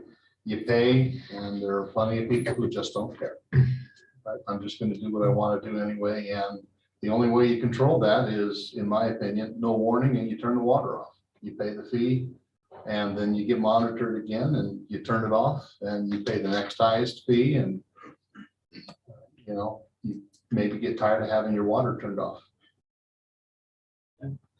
You the same councilman that suggested if they get caught speeding, take their car away? Yep. I guarantee you speeding would go down if you did. All right. Mayor, council, can you just indulge me for just a second? Not right now. It's not right now. We don't have a plan expert here. So, I'm in. well, we can surely, if you're volunteering Call for me as an resources, we can surely, if the water group wants to use that, we can call upon you. So we appreciate your willingness to volunteer to help. So, but we have to keep some sense of order. I understand. You know. Of course, I've already got one resident man tonight, so.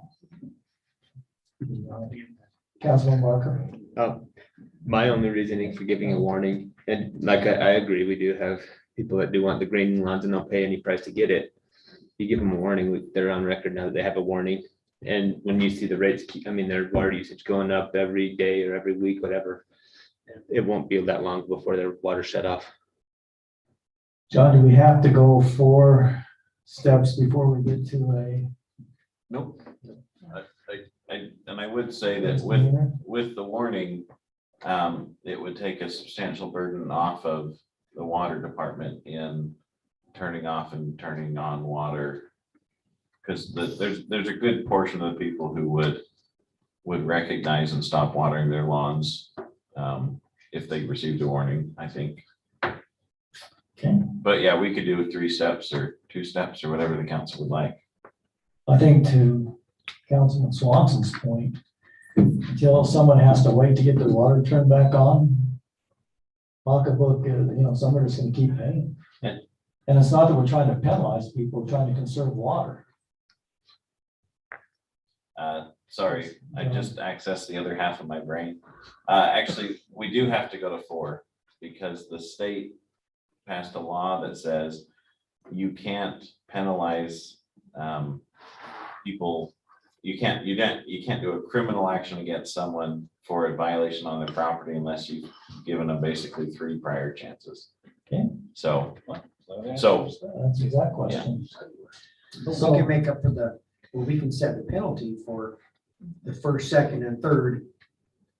And that can be a lot more than what we're currently seeing in the ordinance, right? correct. 1 to 2. Or what time are we shutting off water? What time? If you shut it off at 4:30, water department goes home at 5. Guess I'll have to wait till the next day then, huh? They want to take that chance? Okay, so any other questions of Jason? Dave, did you want to come up to the podium and ask Jason a question? I do have a question for you, and that's at what level of enforcement are you seeking from us? Or do you want us to warn them when we catch them in the act? Or with our software, you know, if we're seeing these huge spikes in their software at 2 in the morning, you know, we're seeing hundreds of gallons being used at 2, 3, and 4 in the morning. Is that good enough for a warning? I guess that's what we want to. That's why we have the software. Yeah, the mayor can attest to the software. Did they catch you watering your lawn at 2 in the morning? Why they caught my wife leaving the water on, not watering the lawn. Oh, it was your wife. So, yeah, the software works, we know that, so any, You're not watering shrubs and trees at 2 in the morning. no. The other enforcement is, how do you want us to, you know, if we're gonna do these kind of enforcements, there's other things we need to look into, and that's construction enforcement, right? With these water trucks, you know, do we want them filling up these water trucks, putting all the dust control down? So do you want us to get calls for the water trucks out there wasting water on dirt or on the dust? Or do you want us to get calls for, hey, there's these dusty new subdivisions? I believe if I'm reading the ordinance correctly, there's no allowance for them to use culinary water under this ordinance, John. That's correct. Now, we'll get plenty of complaints about dust. We do live in a desert. Is there that many people that call for that kind of issue? Well, oh yeah. for dust Really? control, yeah. I mean, these new subdivisions. You know. Okay, any other questions? The only maybe last comment I would have is, do we need to check with local health department about terminating water, you know, long term, if somebody's a continual abuser? I don't know. Yeah, we'll want to connect with them to make sure that if we need to bring back a tweak, we can, but we'll get some clear guidance from them on basically fair, it's tied to fair housing, but it's safe and sanitary housing. Let's hope we don't have to turn off a lot of people's water long term. Let's use the educational process as much as we can. But we'll get some information on that. Okay, so council, before us, we have an ordinance identified as 20-21-23. You've had a chance to look at that. Do you have any amendments that you'd like to make in a motion to that ordinance? Or do you want to table it, or? Well, I was just gonna say, I don't think we discussed the actual penalties prices. Well, whoever makes the motion can surely, Is that what you want? Is that a motion? Yeah. I'll let you decide that. Of what? Councilman Barker, do you have a motion you'd like to make? Hey, Mayor. I make a motion that we adopt, what's the ordinance number? 23? Ordinance 2021-23 with the penalties as described by John Call in that ordinance. And then I think the ordinance does allow, the emergency ordinance does allow the council to adjust rates.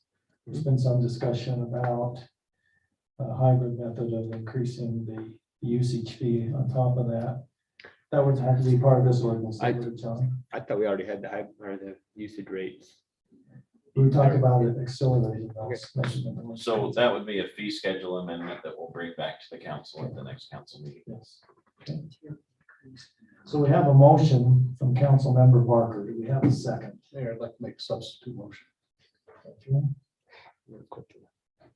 Councilman Swanson, go ahead.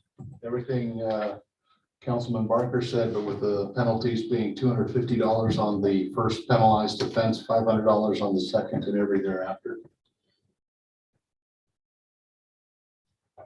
I think $100 means nothing.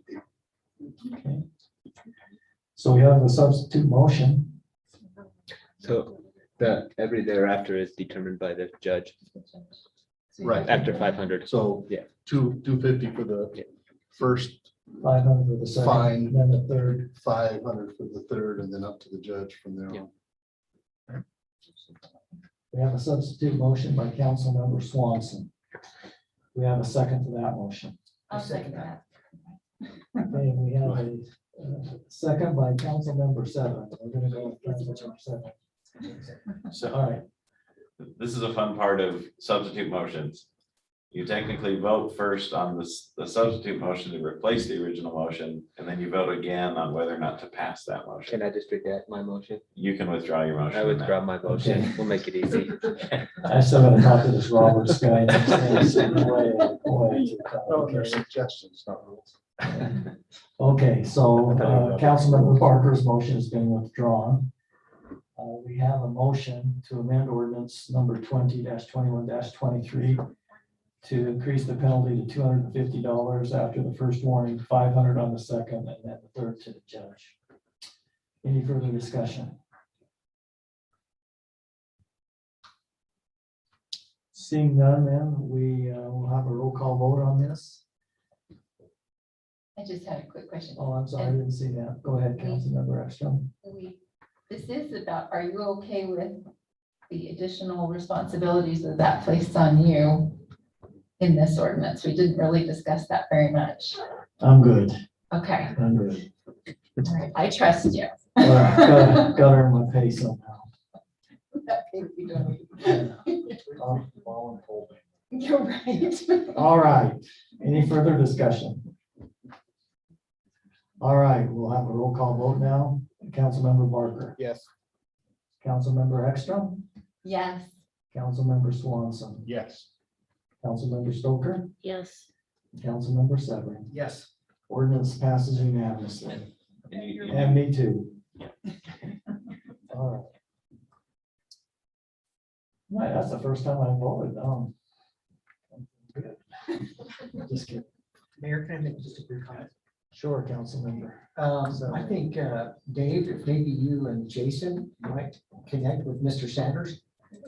He seems like he has, his experience, maybe he has some great things he could contribute to. So maybe Mr. Sanders, if you could catch up with Dave or Jason after the meeting. Yeah, I've talked to them. What I was offering is I'm a plant expert.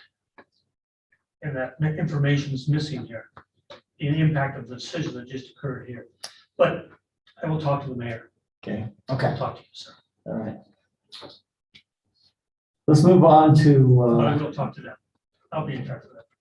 Thank you. let's move on to item number 12, which is a discussion on our action to consider an ordinance regarding protected ground covering. And, our city attorney and city manager will present information on ordinance 2021-24. John? Thank you, Mayor. So this ordinance is a little bit tied to what the discussion you just had. I'll start out by saying it's not as vital that we get a decision on this one tonight, because I think there is a lot of nuances to this ordinance that potentially could come into play, including, I imagine there'll be some additional feedback from interested parties, including some additional feedback from the code enforcement. So this also ties to the code enforcement that was mentioned earlier about weeds growing and how we handle things that are farmlands, undeveloped lands, in transition properties. And so this ordinance is kind of designed to give some additional guidance to code enforcement for those purposes. But it also ties into the ordinance we just talked about as well, because it can potentially extend the time frame for people to install landscaping in their front yards for new constructed homes. And so they're tied together somewhat, but like I said, this one's not as vital.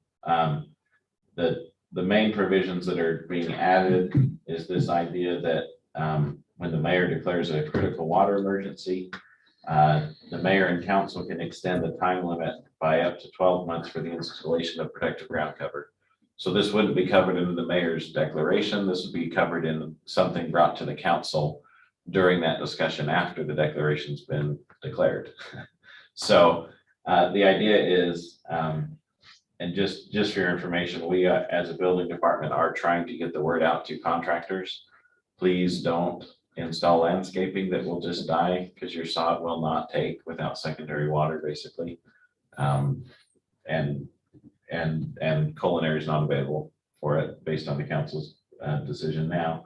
But the idea would be that it's one of the things the council will discuss. And then down further, as we start talking into protective ground cover, there's some discussion about how we're going to work with xeriscaping and how we're going to allow for it. A good example is technically our ordinance requires any grass to be no taller than 6 inches, but there's several types of grasses that are used in landscaping which grow taller than 6 inches, and they're supposed to. A good example is, we've all seen in the xeriscaping, there's that big, 3 or 4 foot tall tuft of, it's technically a grass, or most people would identify it that way. And so those, it's under our current ordinance, it's a violation. And so there's some language about that. And again, we're going to need some more feedback. But then, so that kind of addresses that, but it doesn't allow people to ignore the area. They still need to eliminate the noxious weeds, which noxious weeds are defined earlier in the ordinance, basically on what Utah and Weber County call noxious weeds. And then same thing for the next one, which is sub D, talks about areas where there's livestock, that there's a little bit of leniency for those areas. But again, it's the focus on noxious weeds. The idea being most people who are raising animals in a field don't mow the lawn to 6 inches or the plants that are out there. In fact, a lot of them prefer a longer. But again, the focus is on, it's kind of designed to meet, or this current draft ordinance is designed to meet the expectation of people. When you're in an agricultural or a zone that allows for agriculture, you expect to see things that you don't see in other spots. We've changed our protective ground cover, talking about the with a focus on xeriscaping being encouraged, and how we decide how that is done. The idea being, we don't want, it's a trade-off, because there's a lot of competing interests. We don't want everything turned into concrete, because then we got a lot of stormwater runoff that can overwhelm the stormwater system. We don't want necessarily everything to just be gravel, because that can be problematic in other ways with the creation of dust and PM10 standards, things like that. And so the idea is that people who want to landscape and hardscape more than 50% of their lot need to obtain a land use permit, for which there's no charge. And all that does is allows the planning department to be involved and provide some guidance to those individuals. I will say that this section of the code is probably the most problematic, and the reason why I think we're not recommending the council pass it tonight, because it's very subjective, and it ends up with a member of the planning staff who are very well educated and very reasonable folks sitting down with someone and saying, okay, we like your plan, we don't like your plan, and trying to work through those issues. I think in general, the way that state code is interpreted now with some of the changes the legislature's made, the idea would be that unless there's a clear violation, they would approve it. But there's some things in here that talk about, you know, you can't just put gravel, you've got to have some plants. But anyways, the whole ordinance is kind of designed around the idea of let's reduce water usage and find alternative ways to make things happen that can still keep the community looking good. And I think, yeah, that's the last bit of changes. So, John, would this involve changing an ordinance where we're requiring commercial entities to have X amount of open space, green space? As I recall, I know when we build our distribution center, it requires like 35% green. so most of our commercial zones, I think, are 20%. Scott is giving me a nodding of approval. Yeah, and then the other thing is that none of it requires green grass. So even our open spaces, other than the bottom, well, some of the HOA areas potentially, but none of them require manicured grass. It's this protected ground cover that I think is typically by folks just taken to be green grass because it's the easiest to put down. Yeah, we don't require it, but I'd say a very, very high percentage of it is green. I wonder if this is where Mr. Sanders can come in and help us kind of modify this and give some definition to it.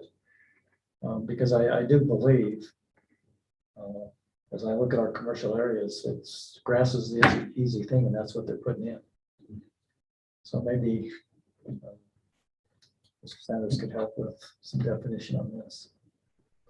And that's why I think staff is recommending not passing this ordinance tonight, but just recognizing it's part of the same conversation. And I can already tell you that I think we need to add some additional language about those transitional properties. They've been subdivided, a house isn't there yet, or a new business isn't there yet. And how do we deal with that? Because historically, you know, previous administrations have said, if it's in transition, we're not going to worry about it as much because knocking down the weeds has some negative impacts on the ability of those plants to thrive and maintain the soil from washing away in rainstorms.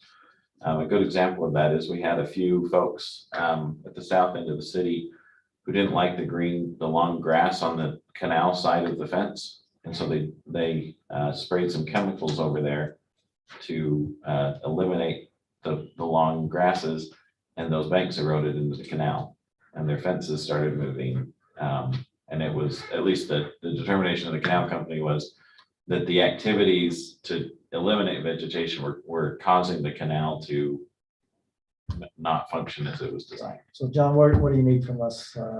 So I think we've heard your recommendation. So what ideas do you have now, or if you prefer, then give them to us in the email. I'll you know, reach out to those who'd be interested in providing information, and we can go from there. Councilman Sedgwick. I would love to see, John, maybe best practices, for example, from St. George, how they handle that. Okay. It would be nice at some point, I'm sorry, Mayor. Go ahead, Councilman Swanson. Thank you. It'd be nice too, I think. Coming from Arizona, I've seen a lot of xeriscaping. Haven't done a lot of it myself. And I think it'd be great for the city to sponsor some kind of a workshop with a local expert that might be able to help citizens have an idea of what kinds of natural plants can we use, what can we do to take some of the grass that we have away and make it look beautiful with plants that use 10% of the amount of water. Those kinds of things, I think it'd be great for the city to put something like that on. Okay. You know, we've also talked about how to incentivize people to do this. We ought to maybe address that if there's some way we can Discount on their incentivize them or something. Raise the prices. impact fees or something like that. So, What's that? Raise the prices of the water on their tiers. anything else, John, you need from us? Nope, So do we need a motion to table this item? not officially. I think we're okay. Not ready. Well, we can't be official, but not official, John. It's confusing to me, but we'll go with your recommendation. So if you could work on that and then come back with further information, John, that would be good. All right, let's move on to item number 13 on our agenda this evening. This is a discussion or action to consider use of electronic meetings through Zoom. John? So council, this is just basically a question to the council. There's been some frustration, I'm sure, on residents and staff's behalf with technical difficulties. We've been doing good tonight. I think that our IT guy was able to fix it. It's from a standpoint of staff, we can manage the Zoom meetings. We will continue to use the Zoom software regardless of if we allow for participation through the software to the public, or if the council required them to come to the room to participate, just because it really works well to project the information onto the YouTube broadcast that's saved on YouTube. So the question is, does the council have feelings one way or another? I know the mayor and I discussed it, and staff can continue to allow for that participation. I think we will invest in a better speaker. But I also would like to look at just what our goal is for this room in the long term with as far as an audio visual system. You'll notice this TV behind us hasn't worked for a while. It has to do with the type of hardware and the way it's connected. And so I think the room needs some help anyways, but I guess I'm getting off track. The question is, do you want to keep allowing residents to participate through Zoom? Anyone have any comments? Councilmember Exton? I like to let the residents participate however they can. I like input. If they need to stay at home, then call in. I'm okay with that as long as it doesn't become too burdensome to manage. But it seems like we don't get tons of participation from Zoom callers, but we get a little, and I think it's helpful. All right. Any other comments? I think it's been problematic enough times that we survived a long time without it. It was extenuating circumstances that caused us to use it. I think we can go back to the way that things were. We'd still be watched live on YouTube. Comments can be made there. And Okay. Any other comments? My thought and discussion with John was, we think the pandemic's over. It may not be. There are still some people, I think, that are immune suppressed or who may not feel comfortable but want to participate in government. Just my feeling is, and as we have been reminded before, we allow public comments just because we want input from the citizens. It's not required, but we want to have input and transparency. I'm just concerned, and I understand your comment, Councilman Swanson, that we've had problems. But I know we've got a number of people, particularly of my age, who just don't feel safe coming out yet. And I surely think they have wisdom they could share with us, but just my take. I think, your comments are valid too. Councilmember Stoker. COVID definitely changed things about how we do things. I mean, our schools had to change. They're still evolving. Nothing stays the same. So how we've done our meetings has changed, and I just think it'll keep evolving forward as things move forward. So I don't think we should cut comments off. We encourage comments, and I think they should be allowed in any way that they can be, because it's not going to stay the same. Thank you. Any other comments? Councilman Barker. I agree with John. If we are going to keep Zoom, we need to upgrade our technology.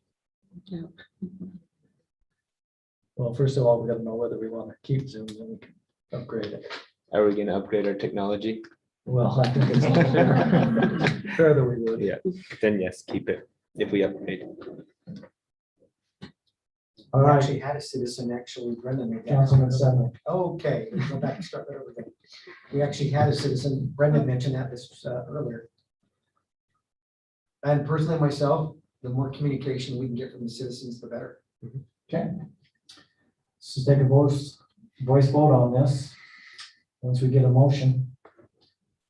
Someone like to make a motion? I move, So moved. No, this is just a motion.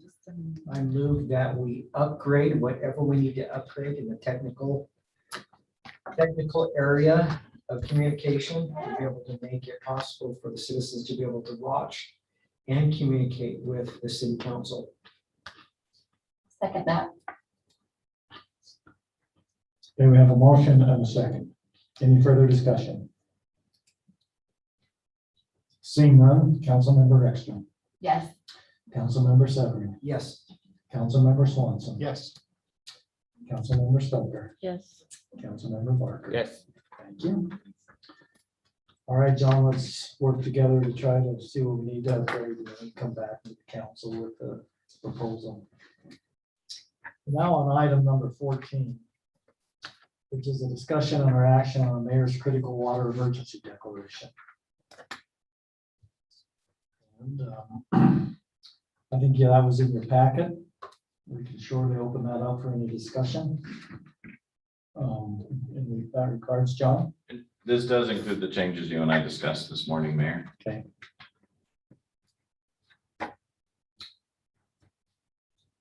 Have you had a chance, council, to see those changes?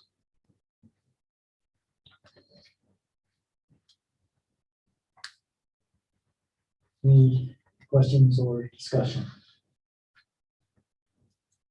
Okay. Councilmember Ekstrom. Thank you.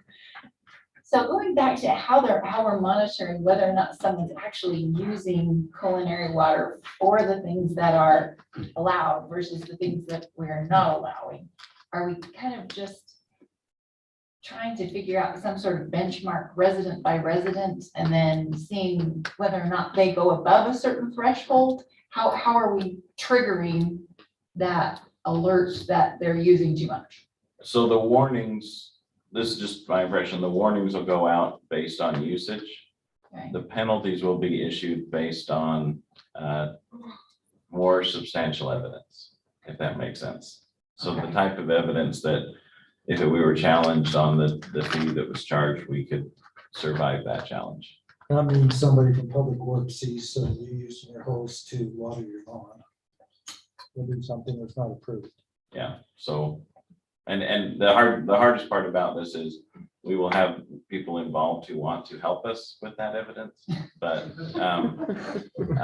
like most cases that the police deal with, it needs to be an officer, or I'm not sure we want to get into sworn statements and witnesses as much. But I think it'll be pretty apparent pretty quick who's following the guidelines and who isn't, because the change in water usage from watering plants to watering turf, it should be pretty significant.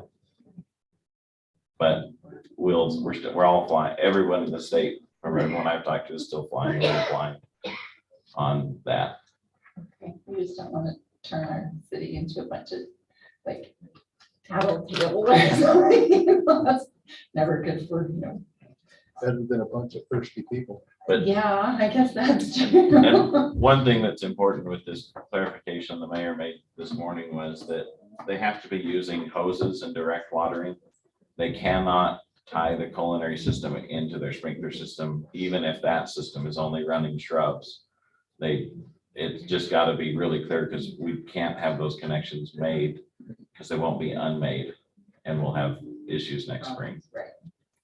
Okay, thank you. Any other questions? Comments? It would be my intention to invoke the critical water emergency declaration. So with that being the case, we need a motion to authorize that.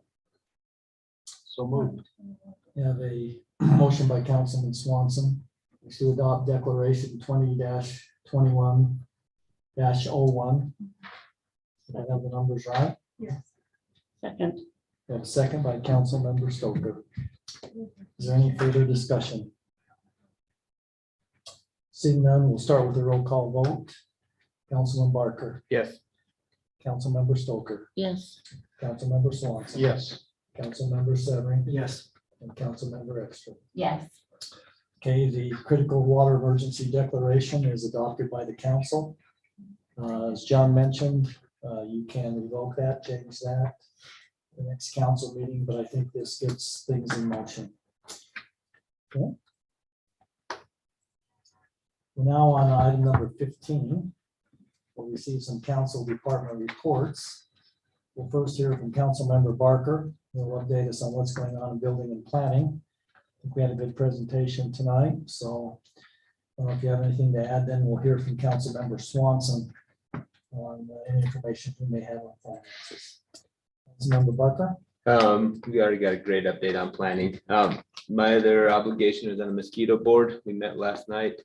They're still spraying lots and lots of mosquitoes. We have 0 cases of West Nile virus in Weber County still. There's 2 cases in Davis County, so it's getting closer, but they're still testing and spraying. So. Anything else? Nope, I'll save my other one for later. Okay. Councilmember Swanson. The only finance that I have tonight is sales taxes continue to exceed our wildest projections or expectations or dreams and exceed last year's collections, and we still have no clue why. Best economists in the country can't figure this out, and it just is kind of, there's a lot of theories, but for now, the sales taxes continue to come in strong. And then, of course, we have our truth and taxation hearing that'll be, I think it's August 13th, correct?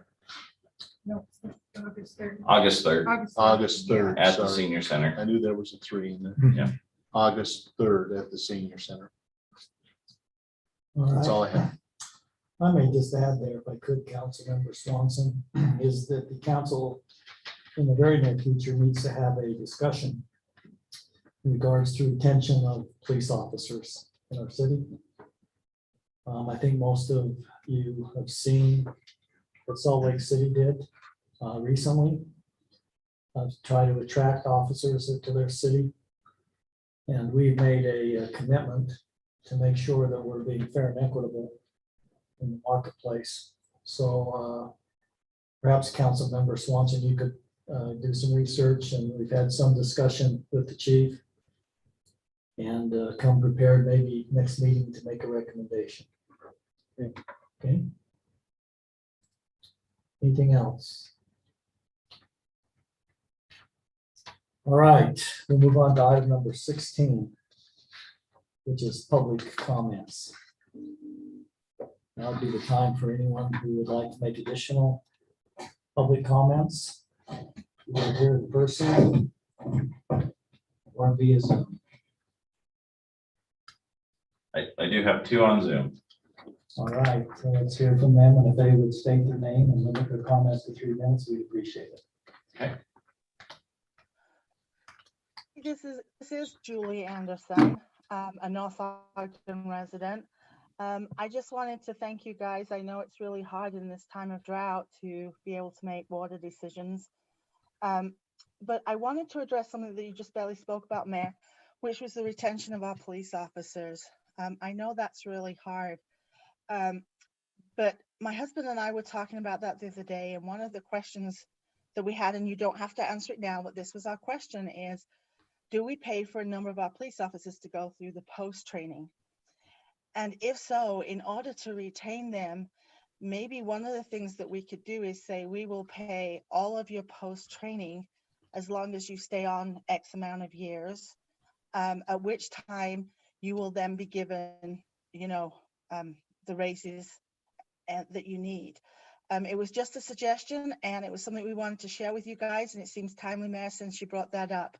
So we just wanted to share that with you. I think it's one of the ways that we could possibly retain some of our police officers, because I understand, you know, in other cities, they are paying lots of money, but they're coming here. And if we're paying for their education, we are not the beneficiaries of what they've learned. So thank you for all you've done. And please keep the Zoom meetings where people can comment. That's it. Thank you. Good night. Okay, thank you, Julie. Maybe just to answer that question, one of the chiefs here, he could correct me, but if we do pay for the education, post, et cetera, and they do not stay with us X period of time, they're under contract to reimburse us for that training. And it decreases over time. Longer time they've been here. So we do feel like we want to get that investment. In fact, I think we just had an instance where we did collect on that recently. So, okay, John, who else do we have? We've got Susan Kilborn. Okay, Susan, go ahead.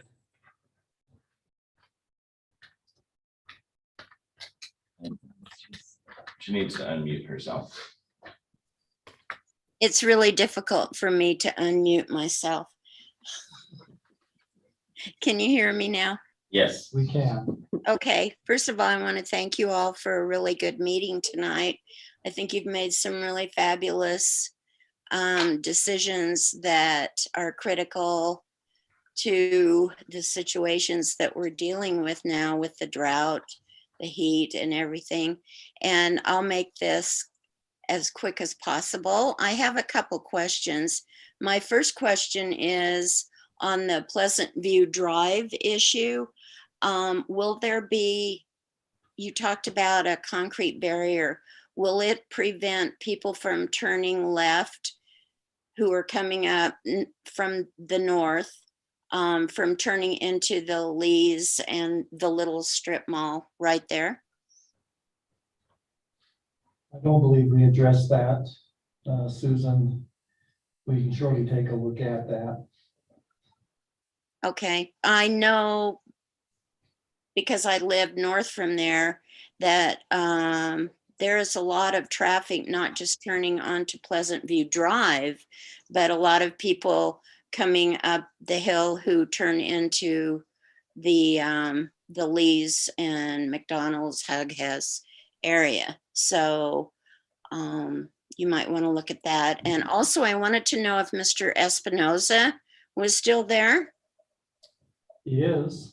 Okay, I'd like to ask Mr. Espinoza if he has statistics on how many North Ogden citizens took advantage of using the blue can to recycle. If he has that statistic available.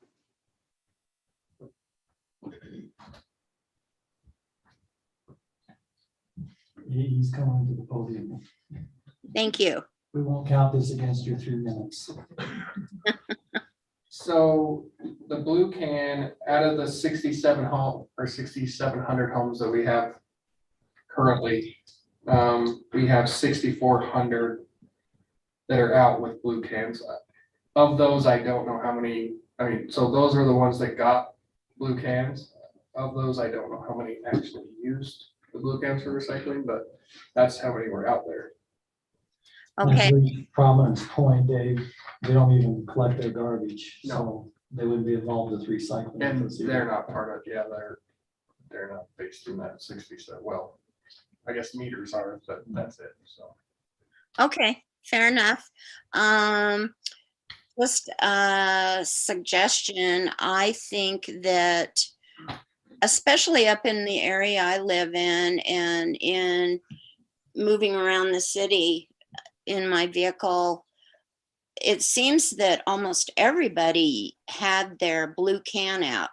It's especially noticeable in the winter when you're playing dodge the can, you know, when there's snow on the ground, which we haven't seen for a while.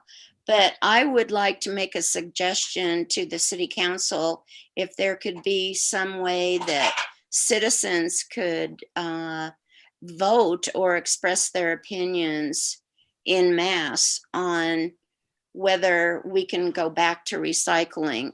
$2 a month, my goodness, if we can afford to live here, And when you think about the impact it has, getting these things recycled, I would love to see that be reinstated. And perhaps we could even have something where the cans could be stenciled on the lid with what could go in there. I know that there's been stenciling done on the cans to identify the property owner or the address of the property owner. So I would love it if the city council would maybe consider asking the citizens what they might like to do. And thank you for keeping the Zoom. And I'm holding up my end of public participation. Hope you have a great night. Thank you for everything you've done. Thank you, Susan. Anyone else? Nope, not on Zoom at least. Mr. Sanders, Everybody wants to go home. I want to go home. you've got 3 minutes, so go First, ahead. Mr. Espinoza, I'm sorry. How hard to let my daughter told me. We were gonna change, we were gonna change, we were gonna change his name. Dave Archuleta. I'm a plant expert, but I'm not. In other words, I've been doing this for a long time. I found a love for it. But there are plant experts, there's different disciplines and things to look at. But decisions were made tonight that will have an impact on plants, plant systems. And so you may have to revisit this, and I don't know, who do I need to talk to get the information to? The John. city manager? Okay. So there are ways that we can do something here that we can solve our water problem.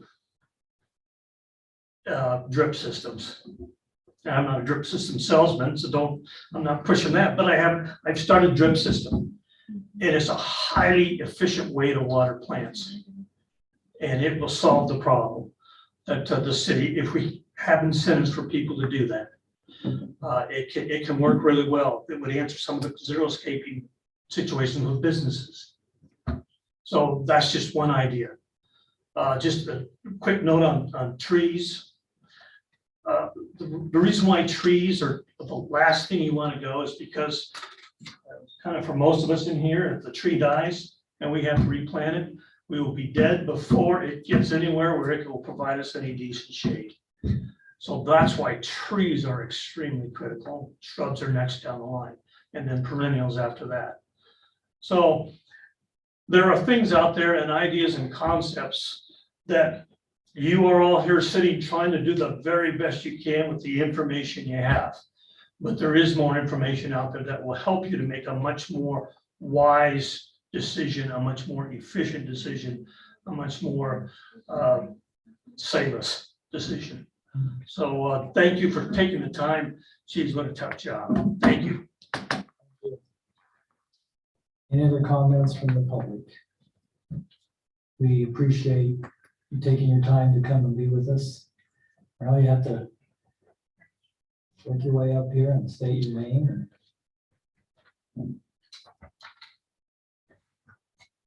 Harold Sunderland, North Ogden City resident. First of all, garbage and recycling.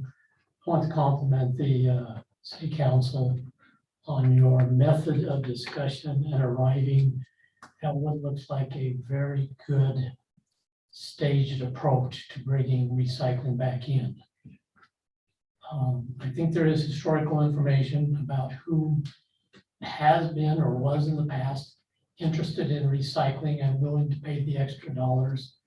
That's what happened when recycling first happened here in North Ogden. So that's available to look at.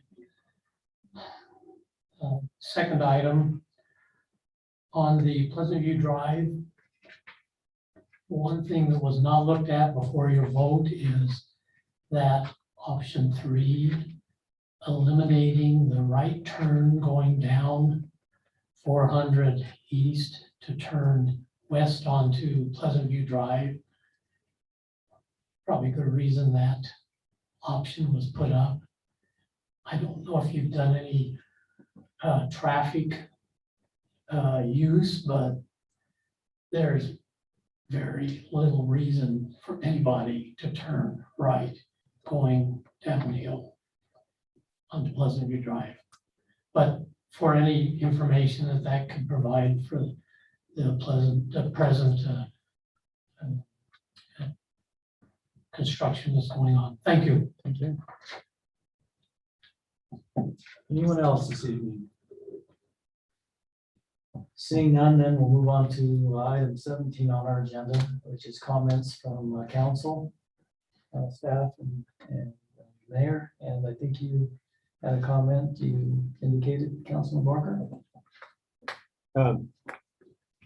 I don't know, I think I asked Chief Quinny before, I don't know if we issued any citations for fireworks, but we did confiscate one person's fireworks in North Ogden on the 4th of July. I don't know if any citations were issued, but we did. The number of fires, contrary to what the newspaper says, was the exact same number as last year, and firework related events. So nothing changed. And actually in our area, we got busier. We actually had a fire on the 4th of July. Okay, anything else, Councilman? That's it. Barker?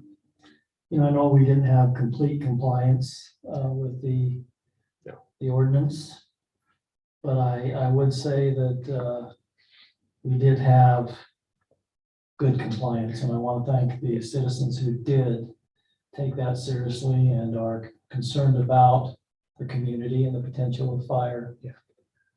Like I say, not everyone. We never get 100% compliance, do we, Chief, with the laws? We're not going out of business. So, Okay, Mayor. Councilman Barker. Yeah, I would like to, state that as well.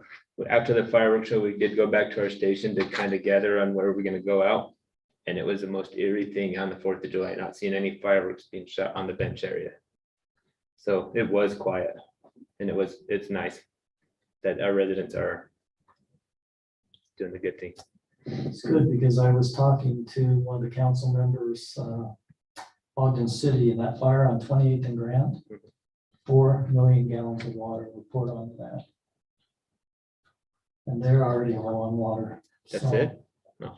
Yeah, 4 million. Million here, million there, pretty soon it all adds up, Councilman Barker. Well, I meant that's all the amount of water they used. The They first said one that. was 30 million. Yeah. Yeah, it's a lot. 4, so. Okay, any other comments? Yes. Councilmember Stoker, please. I was wondering if, and I don't know if this is appropriate, but if Councilman Swanson, would you amend your motion to add on the motion on the Pleasantview Drive to have that light put in, a flashing light that I asked if there could be one going across 2650? I don't know if I can amend it now because we've already voted on it. Can So you add it in, John? according I to guess I our should good have friend to. Robert, Yes.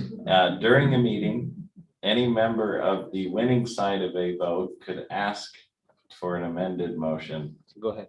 and then call for a revote. But you would do the same thing. You would vote on whether or not to consider the amendment and then vote on the amendment. I know, Mayor. And which one was that again, Cheryl? That was Pleasantview Drive, decision. number Oh, 7. Pleasantview Drive. So we've had a request from Councilmember Stoker. Council, are you in favor of allowing, if he so desires, Councilman Swanson to amend his motion? All in favor? Yes. I Okay, Okay, very quickly, move that we, let's see, we're talking Pleasantview Drive. Well, that was put back on number 7. You could, some hours ago. you could state the original things with the amendment and then just state. My original motion with the addition of the pedestrian activated crossing flashing lights at the east-west intersection, east-west crosswalk at between 2650 and Pleasantview Drive. Yes. Okay, we have an amended motion. Do we have a second to that amended motion? I'll second that. A second by Councilmember 7. Any discussion? Sorry about that. Is that Councilmember Extra. Is that the one that she wants, the one that crosses Washington or the one that goes down 2650? I just want to make sure we're getting the right one that she. Crosses Washington, right?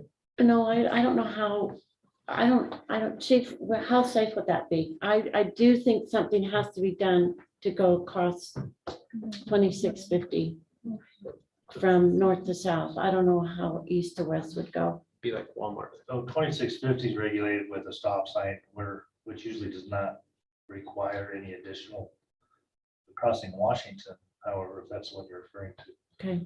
I'm always a fan of those, just an extra attention getter. However, I do think we would have to look into, and I can't answer this right now, I don't know the answer. If there's a conflict with those lights and our existing school crossing lights. Hmm.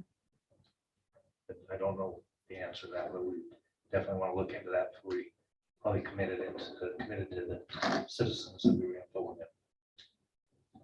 Then I'll amend my motion again to include the lights pending the report back from the chief and the whether or not it conforms with the Uniform Manual of Traffic Device Control thingies. I got it. I forget the acronym. It's close. I think we got the message. Okay, so we have an amended motion on the table here from Councilmember Swanson.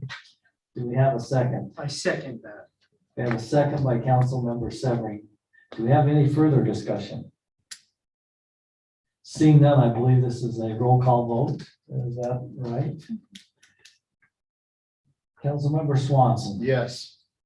Councilmember Stoker. Yes. Councilmember Barker. Yes. Councilmember Severing. Yes. And Councilmember Extra. Yes. Motion passes unanimously. Thank you, Cheryl. Thank you. Do we have any other comments? Yes, quickly, Mayor. Councilmember Severing. I just wanted to mention this.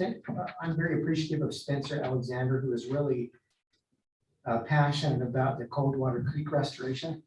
And he is holding an open meeting on a public meeting at 6 o'clock this Thursday over in the basement of the library. And there will be an individual from Crowd Unlimited and then a couple of individuals from Pineview and maybe some additional individuals there. And public is welcome. Okay, public is welcome. And then just quickly, we had that email today from Jim Shaw that I texted you about, Dave. And I'm not sure if he was an individual now looking at the pictures he sent. I think he's talking more about like maybe a code enforcement. Yes. But it seems like he had another one that was on water. I don't recall the water one. I recall the it's a lot of cats covering the Volkswagen, hot higher than the Volkswagen. Yeah, and then he had one that was earlier, and I couldn't find it originally, but anyhow, if somebody could touch base with him. And then we also had that email that came from a Mr. Taylor about feeling like there was not adequate vision down at Shore Aquatic Center over the fireworks. They were going beyond 11 o'clock. Well, we did have some confusion there. We had an inadvertent post that said they could go to midnight. Oh, but the ordinance is 11 o'clock. So we need to make sure that So there was a need to have some. I think it did create the police a little problem because they didn't try to enforce 11 o'clock and some residents pulled out the email. And so 11 o'clock is the time frame. So if we need any clarification on that, maybe just further education. Hey, Mayor. State code says, state law says you can shoot fireworks till 11 o'clock, except on the 24th and the 4th. Then you can go till midnight. Well, I think our ordinance says 11 o'clock. It does. And So I think we're going with our ordinance, right? Unless we want to amend- unless we I was want to just amend letting our you know what ordinance. I'm just letting you know what the state law says 11 o'clock as well. So Other than those 2 days. But I think our ordinance is 11 o'clock on all days. it does. So unless somebody wants to make an amendment to the amendment.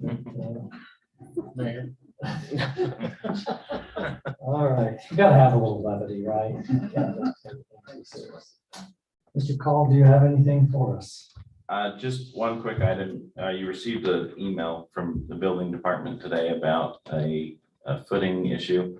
Just so you're aware that that footing has been red tagged. The developer or the builder has been contacted.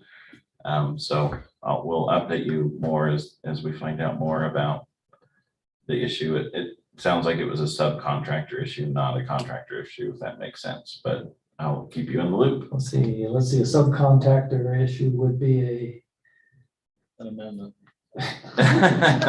would be the contractor's issue, right? That's who we talked to. Right, but what I'm saying is that the main contractor's out of town, and anyways, we've red tagged it. We're not giving any leeway like we said we wouldn't, and here we go. All right, well, thank you for the information. Anything else? Mayor, Councilmember Extra.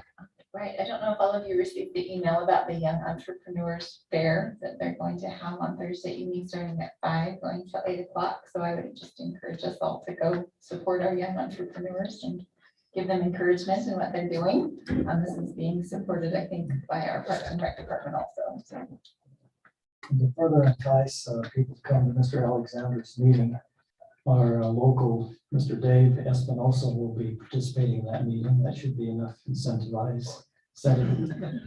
for people to come out. So, anything else? If not, Councilmember Stoker would be looking for a motion to adjourn this meeting. So moved. Have a motion by Councilmember Stoker. We have a second. So seconded. We have it so seconded. All in favor of adjourning this meeting, say aye. Aye. Thank you for your